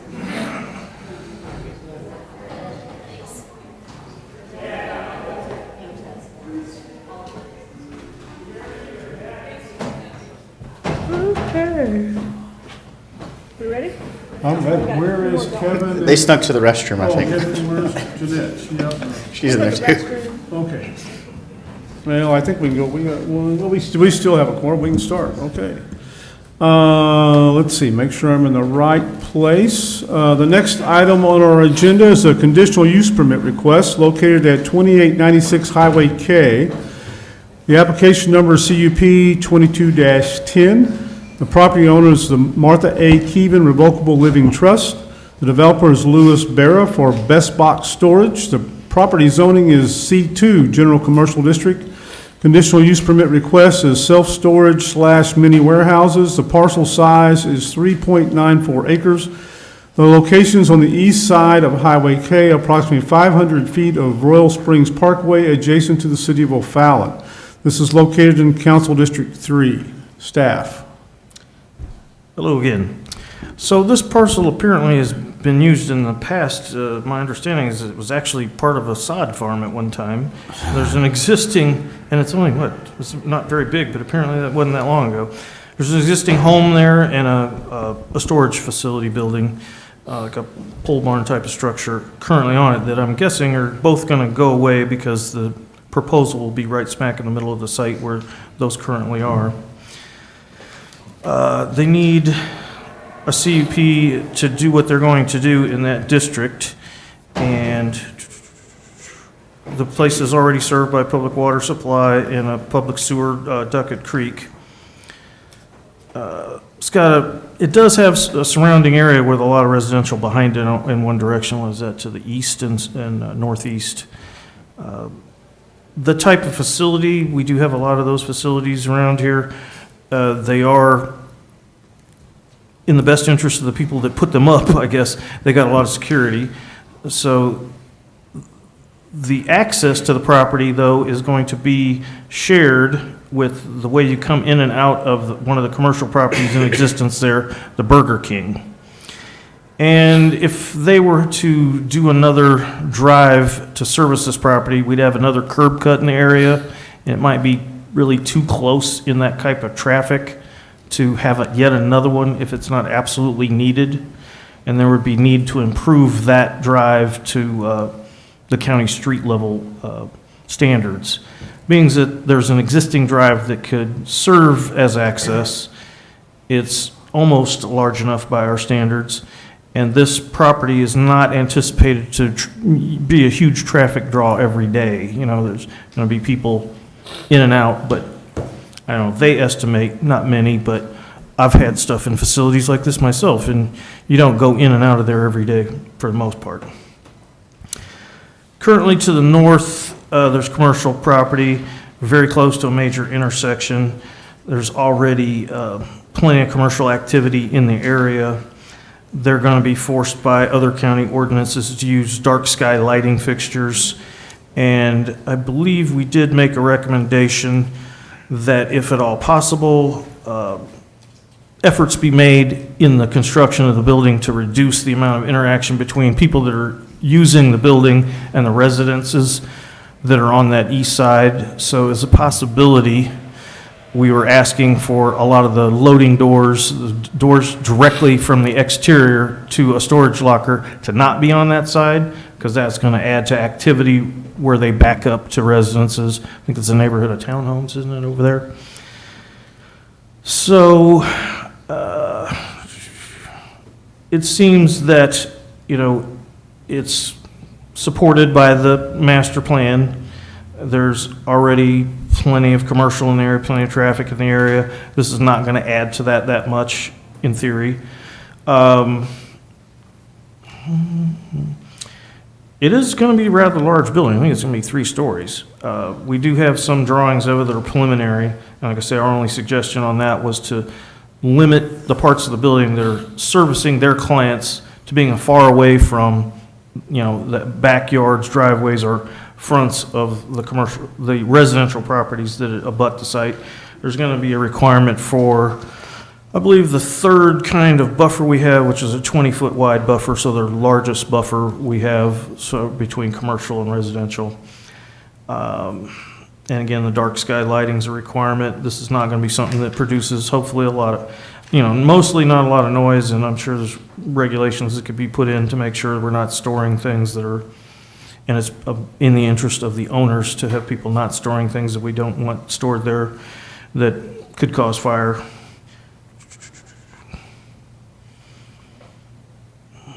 The site plan's been submitted, and I did a preliminary review, and I'll discuss that next, of the site plan.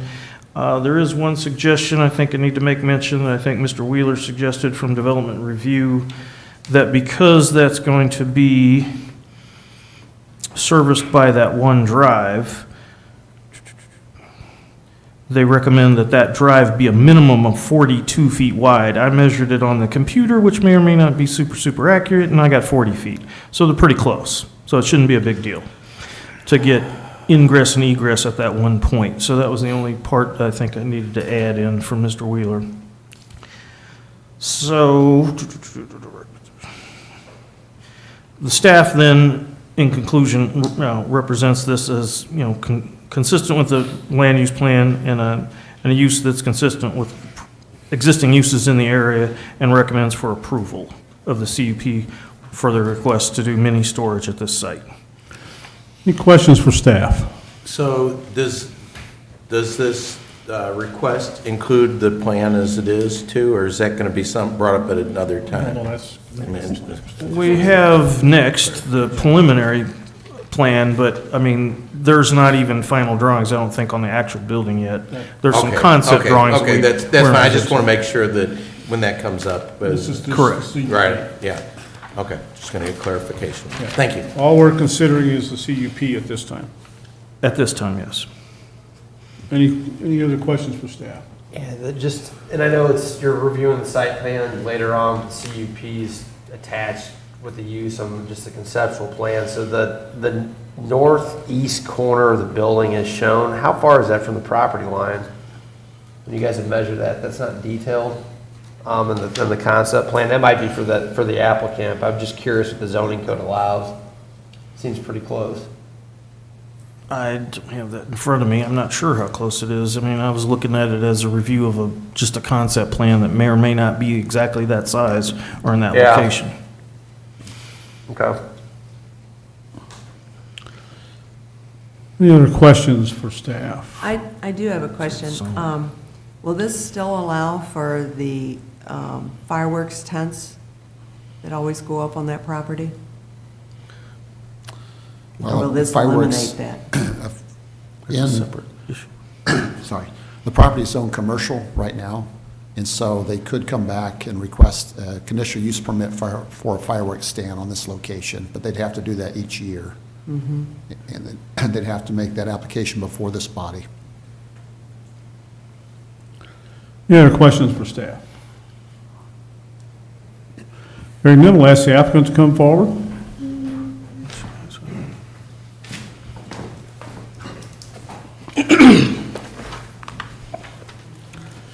Do you solemnly swear or affirm that you tell the truth, the whole truth, and nothing but the truth in these proceedings or the pains and penalties of perjury?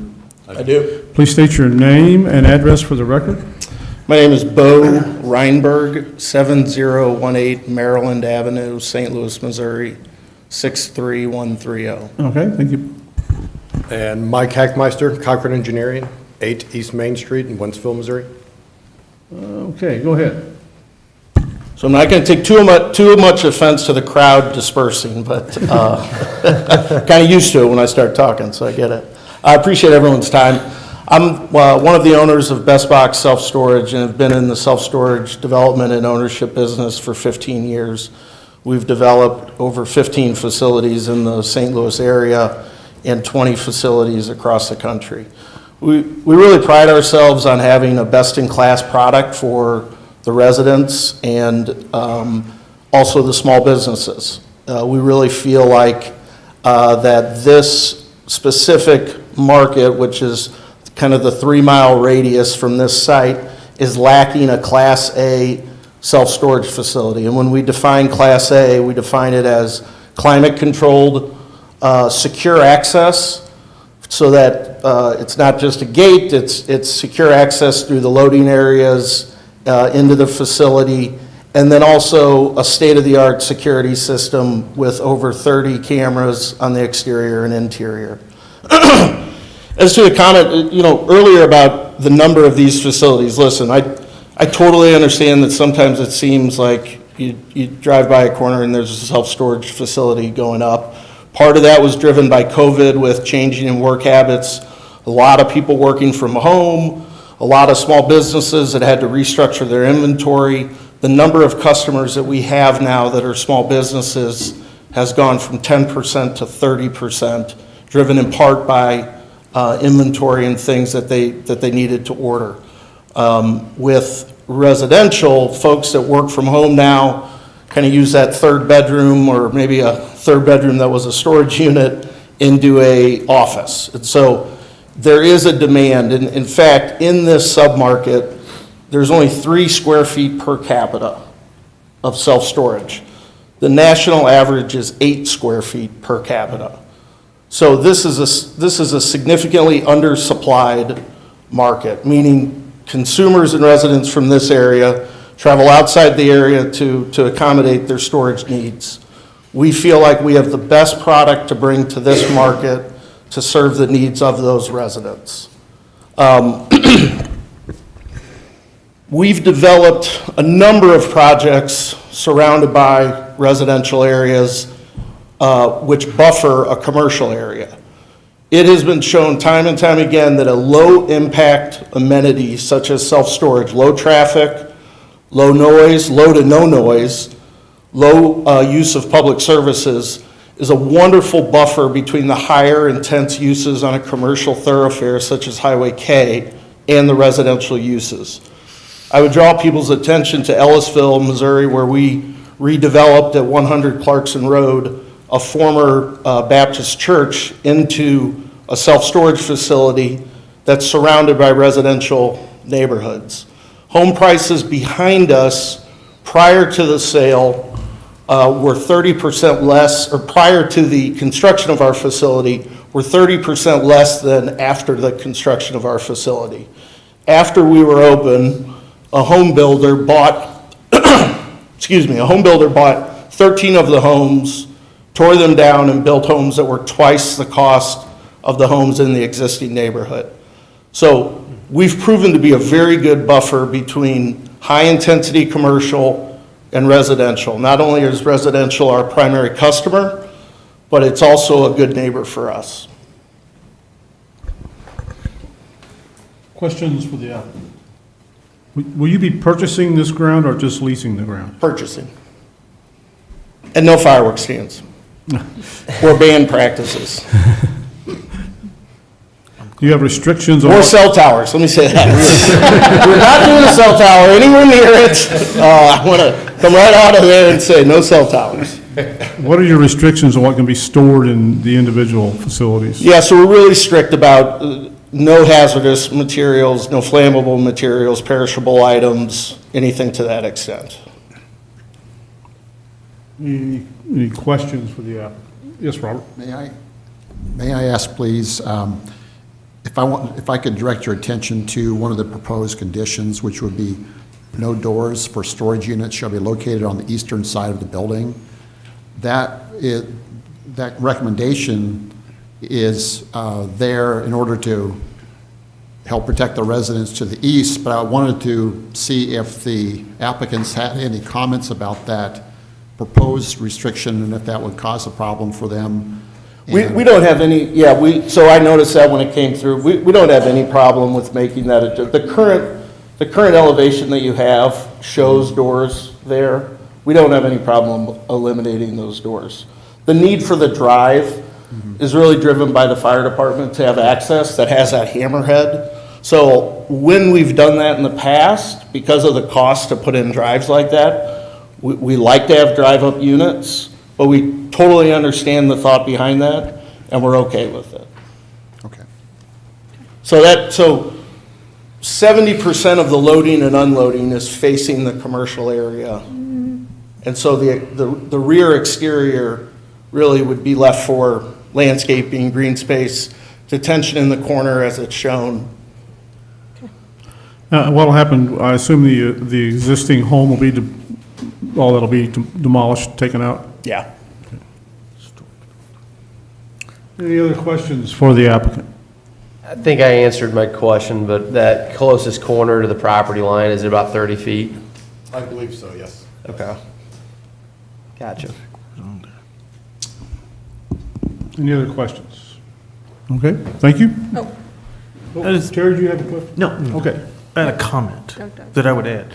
Strangely enough, in another jurisdiction I used to work at, residences of a subdivision that was in one of our small towns just outside the county's jurisdiction was one of our highest-end residential subdivisions in the whole area, actually requested one of these type of facilities to be next to them because they have so many HOA requirements that they can't store their boat, they can't store this, they can't store that. They begged us to rezone a farmer's field next to them so that they could put up a facility like this. And again, it did, in the eyes of the people who lived there, seem to be an amenity they were willing to have and live next to. I just want to reiterate, we are a good neighbor. We have to be. It's our core business. I mean, 70% of our customers come from within 1 mile away. So I understand concerns. I understand apprehension, especially when nothing's been there for a long time and now you're going to build a big building. We're very understanding of that. We work really hard on landscaping and buffers to make sure that we coordinate well and work really well with neighbors. So it's too important for our business not to get off on the right foot and make sure that we're being as accommodating as possible. Any other questions? Just a quick question too. As far as the grade goes, where's the site in relation to the property, to the residential to the east? Do they sit up higher? Do they sit up the same grade, or how's the layout on that? That I'm not sure, because we just haven't gotten too far into the engineering aspect yet. Just the concept plan was just to give you guys some idea of what the best box was considering. Okay. Because you're going to have a lot more runoff with that flat surface than all the grass and.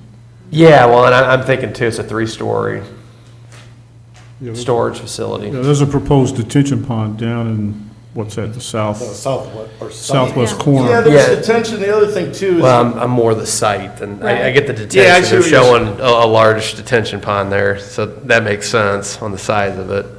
But I'm just trying to, in relation of where the residents are looking, I'm just trying to get an understanding of the grade on that, is the question for that. So. Yeah, and I mean, certainly, again, as it relates to existing, there's an existing tree line that's pretty thick between the townhome community and that area. Obviously, we're going to have a landscaping buffer requirement. Mm-hmm. And then in the rear there, we can certainly be accommodating as it relates to light fixtures and how we direct them. I mean, that area, without having any customer access, is solely for fire department access. So we're 100% on board with how we can kind of coordinate that so that it's as palatable as possible for the residential. I guess, Robert, what is it? Is it Norwegian spruce that Gerald Keevan? We only do Sweden spruce, but we'll consider it. Norway spruce or something? We're both NATO now, so we're okay. That's an inside joke from several years ago. Keevan Gerald Keevan has storage facilities all over the county. Any other questions? Okay, thank you. Appreciate everyone's time. We will now open the public hearing for CUP 22-10, which is a conditional use permit for a self-storage / mini warehouse facility located at 2896 Highway K. Anyone wishing to speak? Did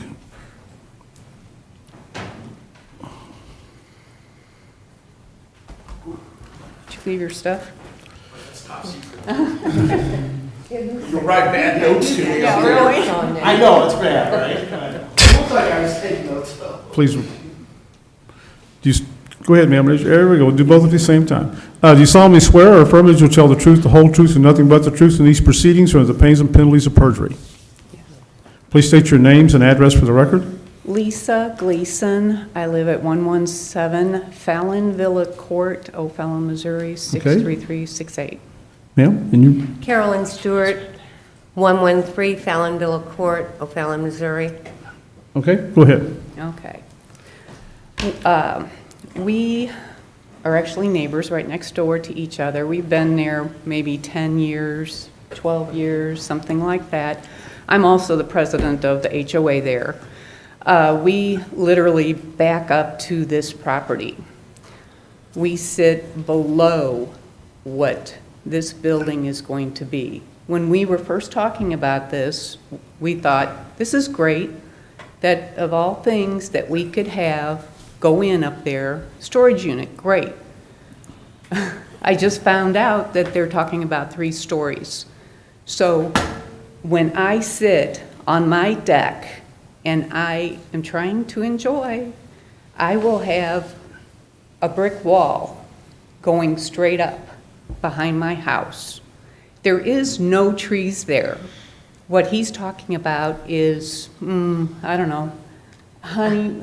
It's wild honeysuckle that's overgrown. Very much overgrown. There are like 2 trees in the corner of the lot, and everything else is just trash. It's just trash. So it really upsets me to think that we're going to have a 3-story storage unit behind us. When we first got the notice, again, we were like, okay, we can live with this. We will ask for a privacy fence. We'll talk about the lighting. We'll talk about noise. We'll talk about, are they going to store RVs and motorcycles there? But right now, my top concern is the 3-story option that they are talking about, which I don't think is going to be good for anybody on our street, because the people across the street are going to be able to see that behind my house. So there is maybe 10, 12 of our villas along there. They're all 1-story. They're not 2-story. They're all 1-story villas straight across. And it's going to affect our value of our entire street. It's not just the ones that back up to it, but it'll be the entire street. And like I said, if it's just 1 story, that's wonderful. That would be fine. But the 3-story thing, which we just heard about, we had no idea, because we don't have a plat map saying, oh, a retention pond's going to go over here. We have nothing like that to look at. That is our biggest concern at this point. Anything else? That hill behind the house, the houses, has got to be, I would say, on Lisa's side, it's probably 12 foot.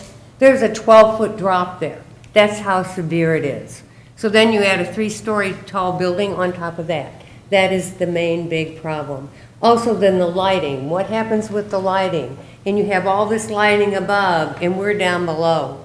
It doesn't sound like a good idea. And I have to look back through records. There was also a spring at one time right smack in that area. So any runoff from this is going to be a big concern as well. Anything else? I think that's it. Okay, thank you. Thank you. Anyone else wishing to speak?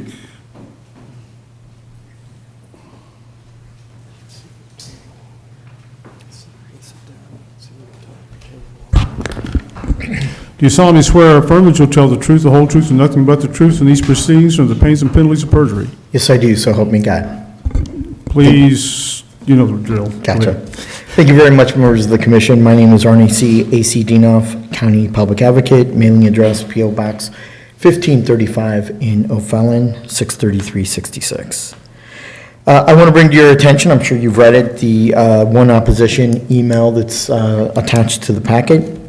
Also in the audience is a city employee from the city of O'Fallon, the Economic Development Specialist. Maybe we'll hear from them or hear their testimony.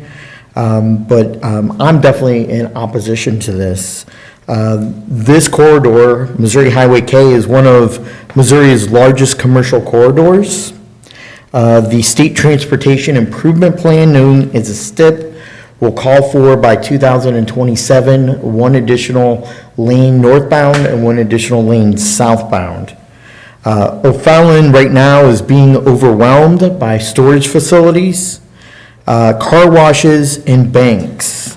We are being known as the Midwest capital for storage units, banks, and car washes.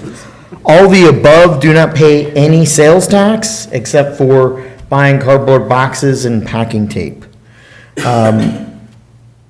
This is not a good use of a business to be put on Missouri Highway K. I go against the recommendation of the county staff. This is our commercial mecca for O'Fallon, even though there will be no O'Fallon sales tax. O'Fallon sales tax are 2%. St. Charles County sales tax is 1.75%. The state of Missouri has 4.225%. And then there's also a 1/6 of 1 cent for conservation tax, sales tax, and a sales tax for communication tower system for County 911 and emergency communications. And then, of course, the Great Rivers Park District sales tax, which would be a combined rate of 7.96%. This applicant will pay probably less than $500 in sales tax, which is not good for our community. I see much better uses of the property that will generate positive revenue streams and positive streams with our comprehensive plan. This is a terrible use of the land and a quick cash out of the revocable trust. I will testify on the preliminary plat about the setback issue. The applicant has agreed to a type 3 landscape buffer. Let's enforce it. A lot of times you pass it, but staff doesn't actually enforce that it's in good quality and good condition. Let's enforce it once and for all here. That there be if you are inclined to pass this, which I'm asking you deny it, that there be no storage of chemicals as part of the CUP, no storage of fireworks or explosives, no living inside the storage units, which we have in other facilities throughout our county. That there be emergency contact information put on the gate of the facility and also given to both the city of O'Fallon and St. Charles County law enforcement. That no storage of unlicensed derelict vehicles outside the building be allowed. That no sales of vehicles or goods from storage units. I'm finding that as you look through Facebook Marketplace, a lot of these people are using the storage areas as their business location where they meet the public. And they're selling their inventory or their goods out of the storage unit. And we want to make sure that that doesn't happen. But the bottom line is that this is a poor use of a conditional use permit. This will generate zero sales tax for our county. And this is not the right place of Missouri Highway K to put a storage facility.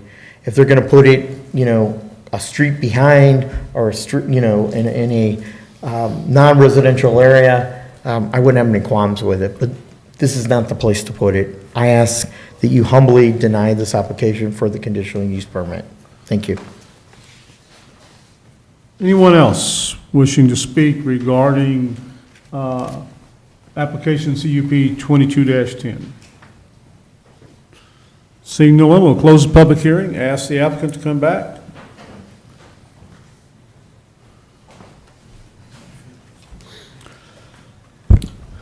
Anyone have any additional questions, concerns to address with the applicant? I guess just the one question about the 3-story area back into the houses. Yeah, I think a couple things. One, I know the lighting is a very easy solution. Certainly from the exterior, as far as finishes and being compatible or something that can work is not an issue. Absolutely willing to look at, part of our economics is understanding how many square footage we can fit on a parcel. And quite frankly, a lot of times to keep from having a lot of what we call drive-up, traditional storage units, which are single-story, we enclose them in a building which requires a larger structure. And so that factors into how we lay out a site. Absolutely willing to, to look at that and understand from a resident's perspective, what that looks like. I think with the landscaping buffer, I think with the fence, that depending on the elevation, I feel like that's something that we can solve. So, question, they're saying it's a roughly, this property sits roughly 12 feet above already, without anything else being built there. Is that true? Well, I'd have to look, and again, what I'd have to look at is the distance between the rear yard and the back of our building. 12 feet based upon the distance that is. I don't know if you have. I think that's about right, yes. Yeah. Okay, but what's the distance from their rear yard to the back of our building? That I don't know.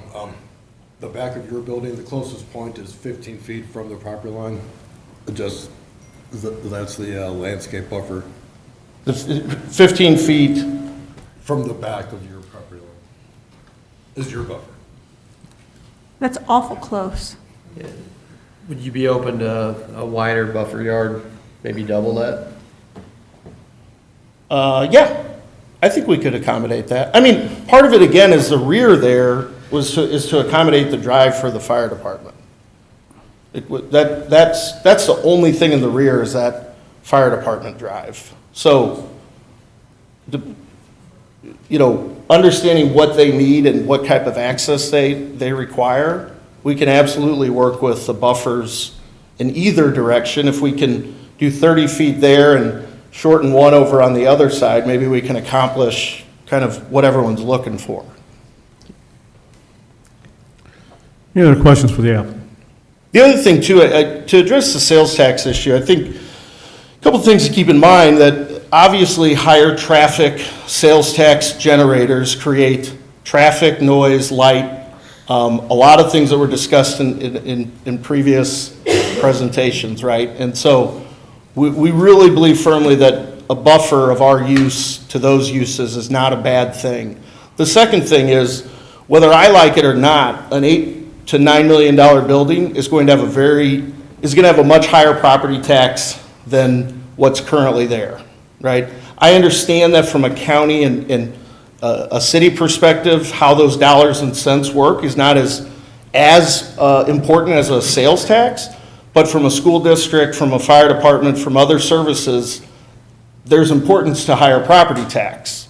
Our use can accommodate a building of that value. Other uses are not going to be so strong. Any other questions? Okay, thank you, sir. Thanks. Anyone on the commission have any comments, questions, concerns, questions for staff? Yeah, I've got some concerns. I have every confidence this gentleman builds a good facility, but I do have questions about this being the highest and best use for this property.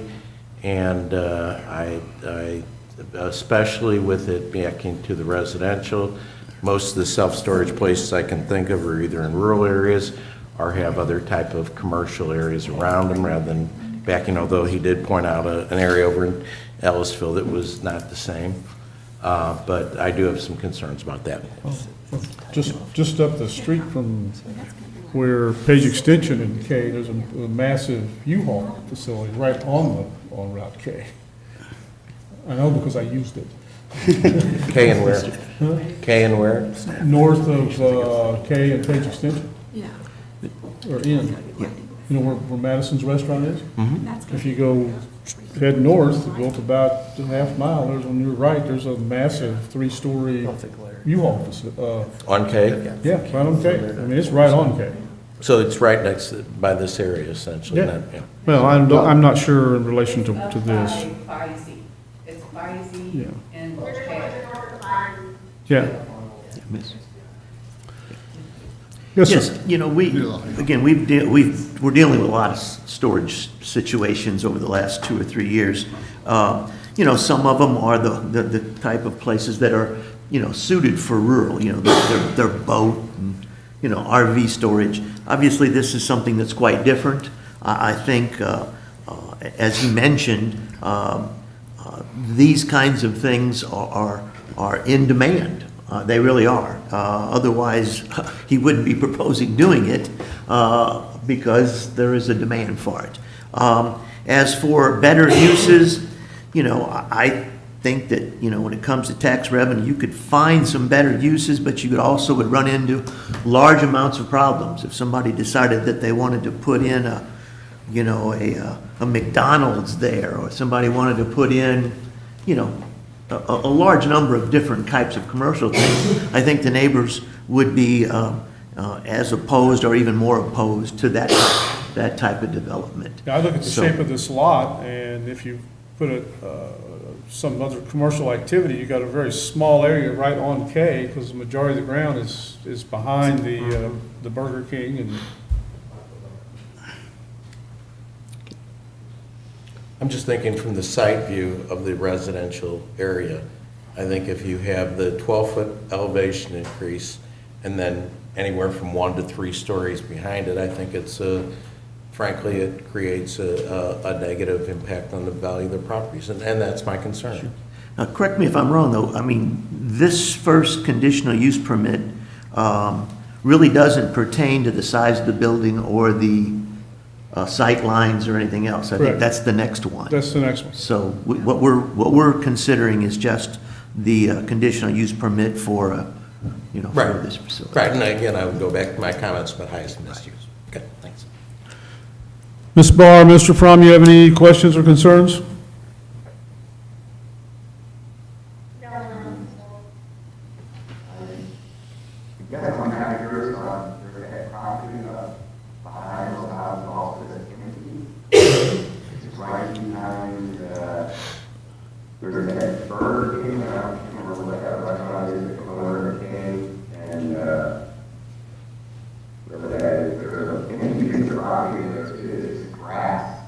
Looks like yeah, it looks like Metro FiberNet LLC might own it. Let's talk about that there. Hold that. Oh, here? Yeah. Yeah. Yeah, Metro FiberNet.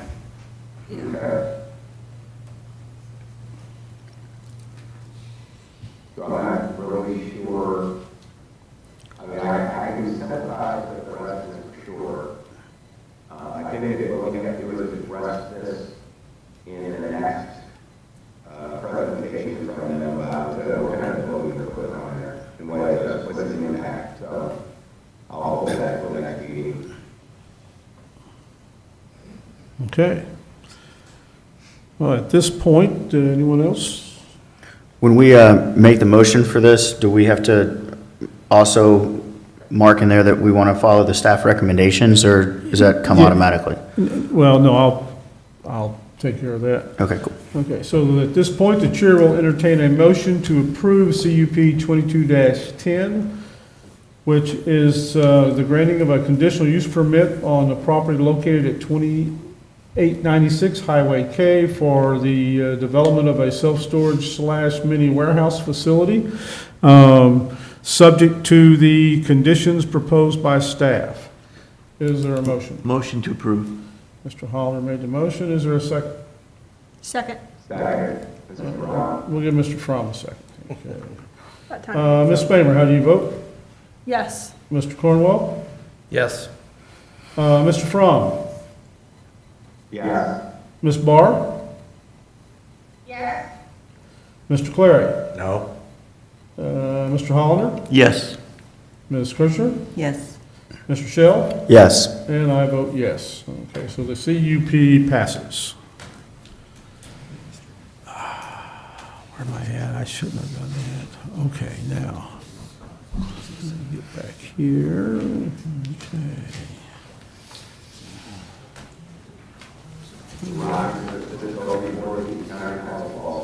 Yeah. So this will be on the county council's agenda on the October 11th meeting. Yeah, Tuesday, October 11th. So now we need a preliminary plat for the same. Yeah. Here, where am I? Let me get the agenda. Agenda back up. 32210. Yeah. So, Okay. Next item on our agenda is the preliminary plat, application PRE 22-10. The property owner is Martha A. Keevan Revocable Living Trust. The developer is Louis Barra for Best Box Storage. The engineer is Cochran Engineering. Property zoning is C2, General Commercial District. Proposed lots are 2. The parcel size is 3.94 acres. It's located on the east side of Highway K, approximately 500 feet south of Royal Springs Parkway, adjacent to the city of O'Fallon, located in Council District 3. Staff. Yeah, the proposal is to split this up into 2 parcels and have a strip facility along the southern border of this shared access. And I think that's going to be maximum 4-bay type of facility possibly in the future. If they got the width to do that there, after we follow the recommendation to have at least 42-foot wide entrance and egress there. And the neighbors are, Taco Bell and Burger King and the townhomes behind and commercial property. The 2030 plan does recommend for commercial uses in that area. The preliminary plat, we have the same thing you've seen, I guess, is proposed, what looks to me like a steel-sided building of 3 stories, but I don't think they're locked into anything in particular with the design at this point. And if he's willing to change some of those things, we can work with him in that regard to try to lessen the effect on neighboring properties. There's other creative solutions that haven't been discussed yet. The property is currently being used as a single-family residence. Well, I'm not sure anybody really lives there, but there's a house out there, and a barn, and I'm not sure what the Keevans actually use it for, but that's all going away. And like I said, I forget where I got the information that it used to actually be part of the sod farm infrastructure of the Keevans. The applicant's requesting to split this and keep, I guess, the facilities that they may use alternately to access the property, but remove the buildings that are currently there and utilize that cross-access easement just south of Burger King there to service the parcel. The remaining parcel existing along the corridor of Highway K, along the southern part, is proposed for this probably 4-bay type of linear shopping center, and the staff recommends it finds this proposal meets the technical requirements of the section 410 for subdivision regulations. May I add one thing, please? There is a requirement that any parcels created as part of a subdivision of land front on internal street. There is an ability to waive that requirement by the Planning and Zoning Commission. So if you should decide to approve this plat, we would ask that you waive the requirement to take access from an internal street. The reason is because they're proposing 2 lots, one behind the other. There's not really enough room for a street with a cul-de-sac turnaround, and it can be easily served by a shared driveway and an access easement.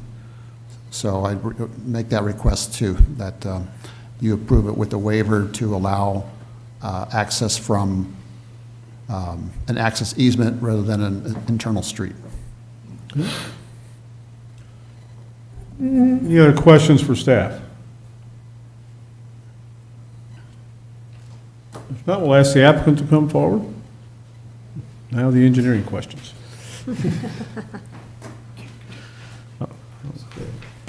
Since we're still on the same number, I don't need to swear you in. Okay, sounds good.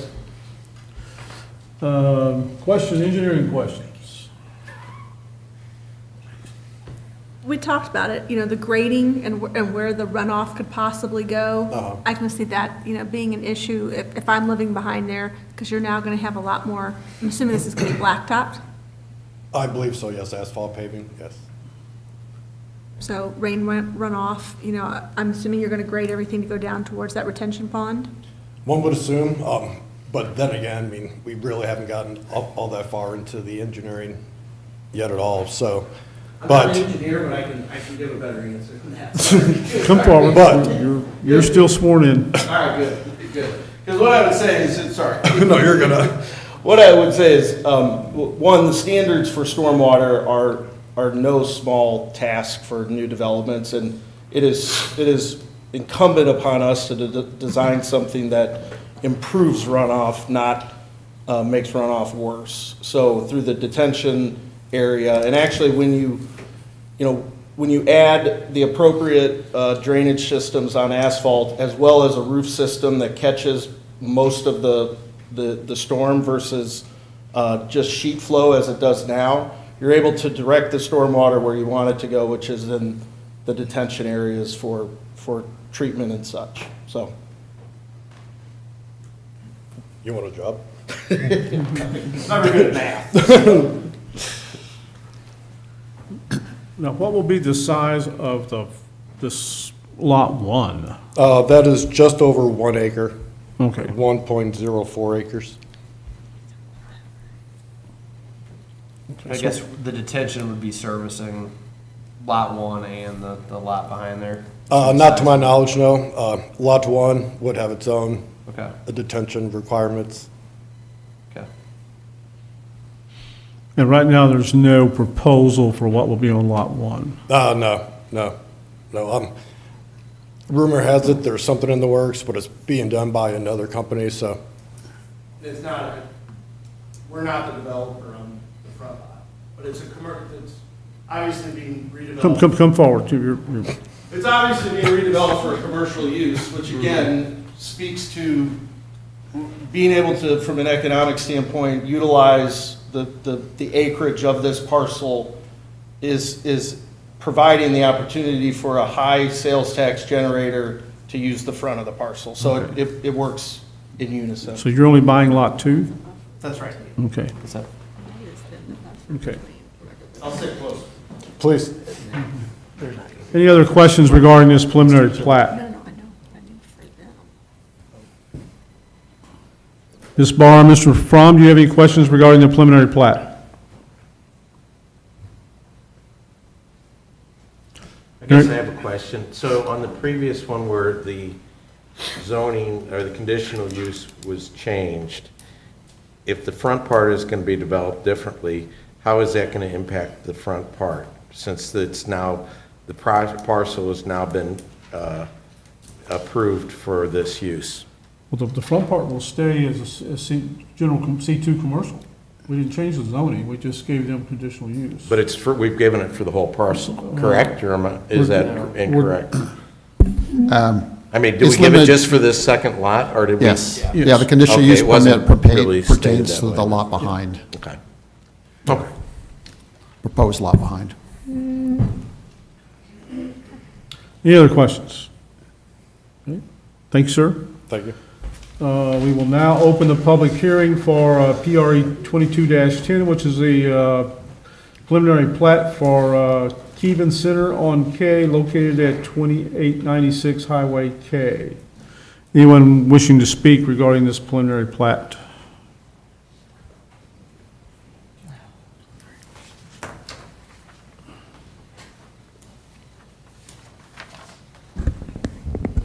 I'm already sworn in. You're sworn in. We're in the same numbers. Thank you very much, members of the commission. My name is Arnie C. A.C. Dinoff, County Public Advocate. On the preliminary plat, my biggest concern has been discussed about the setback is less than 30 feet. The biggest issue here is residential versus a three-story building. This three-story building is going to dwarf their $300,000 villa investments.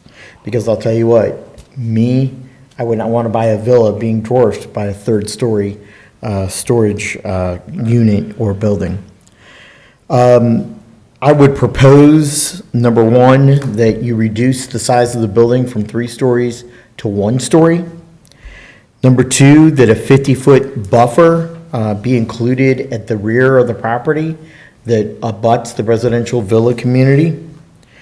Number three, that you require the internal street, because now we're talking about 2 parcels and 2 different commercial uses.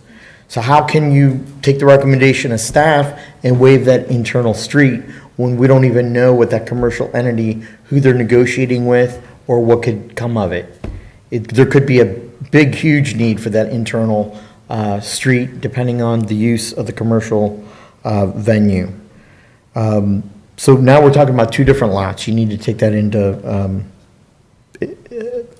into your advice there. We're not voting on anything as far as 3-story versus 2-story. We're just voting on the split of the lot. So we're not approving, I don't think we're approving any buildings or anything right now. No. Well, it doesn't come back to this commission either.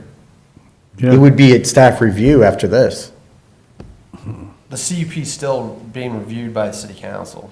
This is a preliminary plat. This has nothing to do with the site plan. It's more of the Just to lot split the lines. lot into Split the two. lots into two. Will the site plan come back to this commission? No, it would not. The conditional use permit is still going to the county council with the recommendation. There'll still be a public hearing at the county council, so there'll be time to take into consideration views about the use of the property that you were talking about. But now on the agenda tonight, we're at the point, as said, on splitting this parcel from 1 into 2. Okay. I would ask that you not waive the construction of the internal street. If you're going to subdivide this into 2 lots, I believe it's mandatory in this case. The last issue is, I talked about the type 3 landscape buffer. That's in the last issue. The last one is, staff had notified the city of Cottleville. That was a definite error. The city of Cottleville responded. It should have been, you should have given the opportunity to the city of O'Fallon. The city of O'Fallon is directly close to this intersection, and it's not the city of Cottleville. Based on those issues, I would ask that you approve it with the use of the internal street, not waiving those requirements. Thank you. Anyone else wishing to speak regarding preliminary plat for Keven Center on K? Seeing no one, we'll close the public hearing. Anyone have any questions for the applicant? Okay. Any other comments, questions, concerns? The only thing I would say is, to Mr. Geno's point, it looks like they did notify O'Fallon, Darden Prairie, and Cottleville, so they notified 3 of them. Cottleville was the only one that responded. So. Okay, Chair will entertain a motion to approve PRE 22-10, which is a preliminary plat for Keven Center on K. With the waiver? With the waiver of, as recommended by staff, the waiver requiring an internal street in this subdivision, 2-lot subdivision plat. Is there a motion? Motion. Mr. Crowell made a motion. Is there a second? Second. Mr. Holler made the second. Ms. Kirshner, how do you vote? Yes. Mr. Shell? Yes. Mr. Clary? Yes. Mr. Cornwall? Yes. Mr. Fromm? Ms. Barr? Yes. Ms. Bamer? Yes. Mr. Hollander? Yes. And I vote yes. So that preliminary plat passes. Okay, now.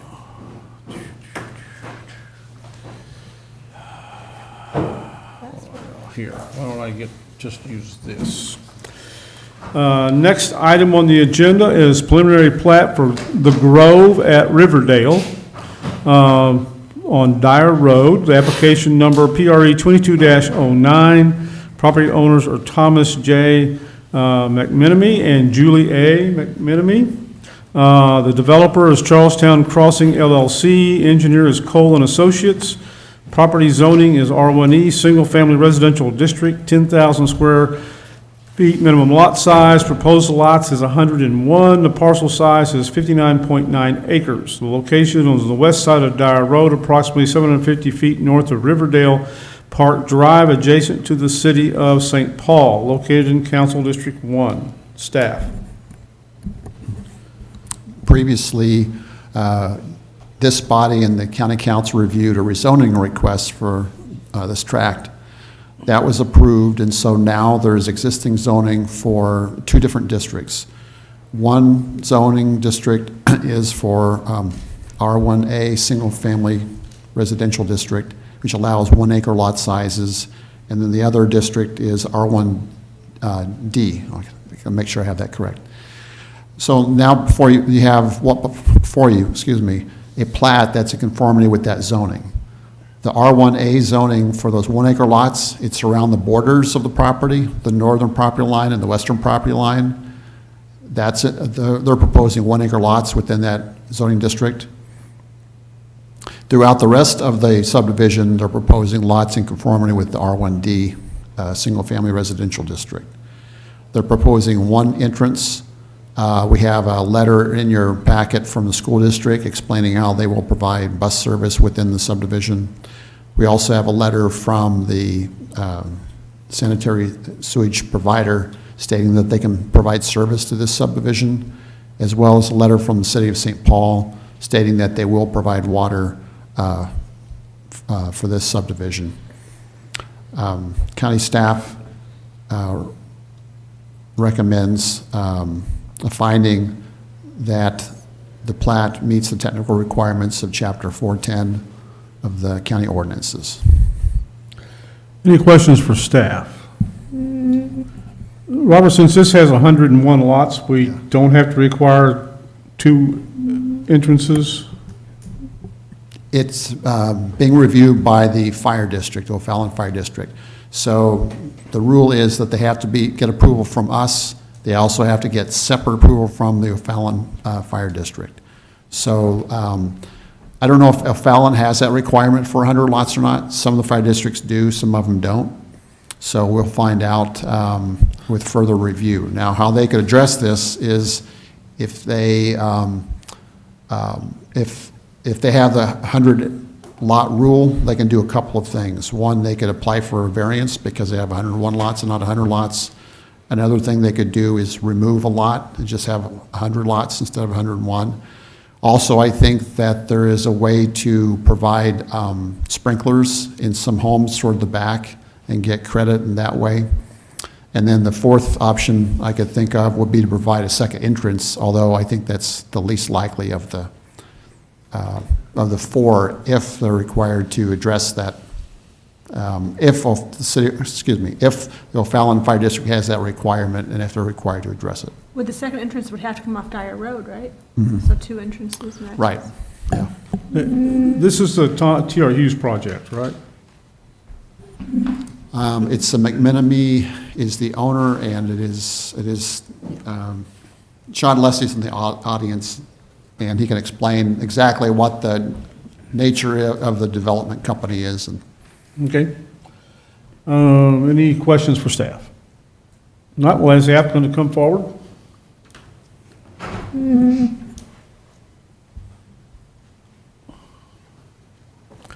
You solemnly swear or affirm to tell the truth, the whole truth, and nothing but the truth in these proceedings, or the pains and penalties of perjury? I do. Please state your name and address for the record. Sean Leslie, 239 Fox Hill Road, St. Charles, Missouri, 63301. I'm here representing Charlestown Crossing LLC. I'm employed by T.R. Hughes. I was thinking that this was T.R. Hughes project. Any questions for the applicant?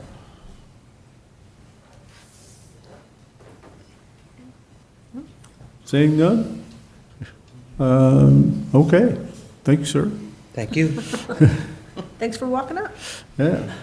We'll now open the public hearing for PRE 22-09. Anyone here wishing to speak?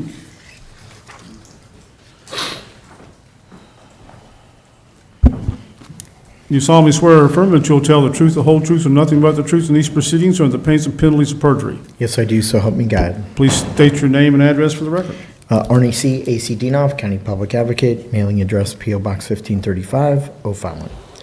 I only have one issue. We've already hashed this out before this commission, and it went to the county council. There's a very boisterous, long debate about what should be done with this property. I don't see any of the 100 residents that were here before, but I have one issue that I really have some heartburn about, and that's the radius of the cul-de-sacs. There's a number of cul-de-sacs in the subdivision.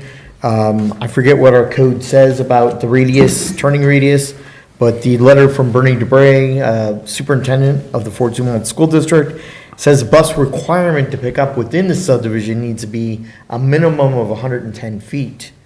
Now, that brings up the question of our ladder truck of the O'Fallon Fire Protection District. I believe the ladder truck is longer than a school bus and would need at least 110-foot turning radius. So I'm asking why we're not requiring them to meet our code and specifications of both the school district for convenience and also our fire protection district for first responders in case of public safety and fires. So I would ask that this commission require the developer to put in a turning radius of a minimum of 115 feet to accommodate school buses from the Fort Zumwalt School District and the O'Fallon Fire Protection District. Thank you. Anyone else wishing to speak in the public hearing for PRE 22-09? Seeing no one, we'll close the public hearing and ask the applicant to come back. I do agree with Mr. Dienhoff. The radius on these turns does seem awful tight and small.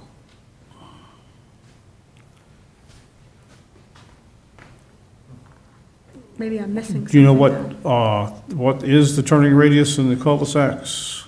The cul-de-sacs have been designed to meet the county requirements in terms of radius. If there are other concerns for turning radiuses of school buses or fire trucks, there's creative ways to accommodate those turning radiuses so that they're always on a rigid pavement. We've faced this in other developments where we've put the sidewalk immediately adjacent to the street pavement, so it gives a hard surface for a wider turning radius. But I will say that our radiuses do meet the county requirements. Any other questions for the applicant? Ms. Barr, Mr. Fromm, you have any questions for the applicant?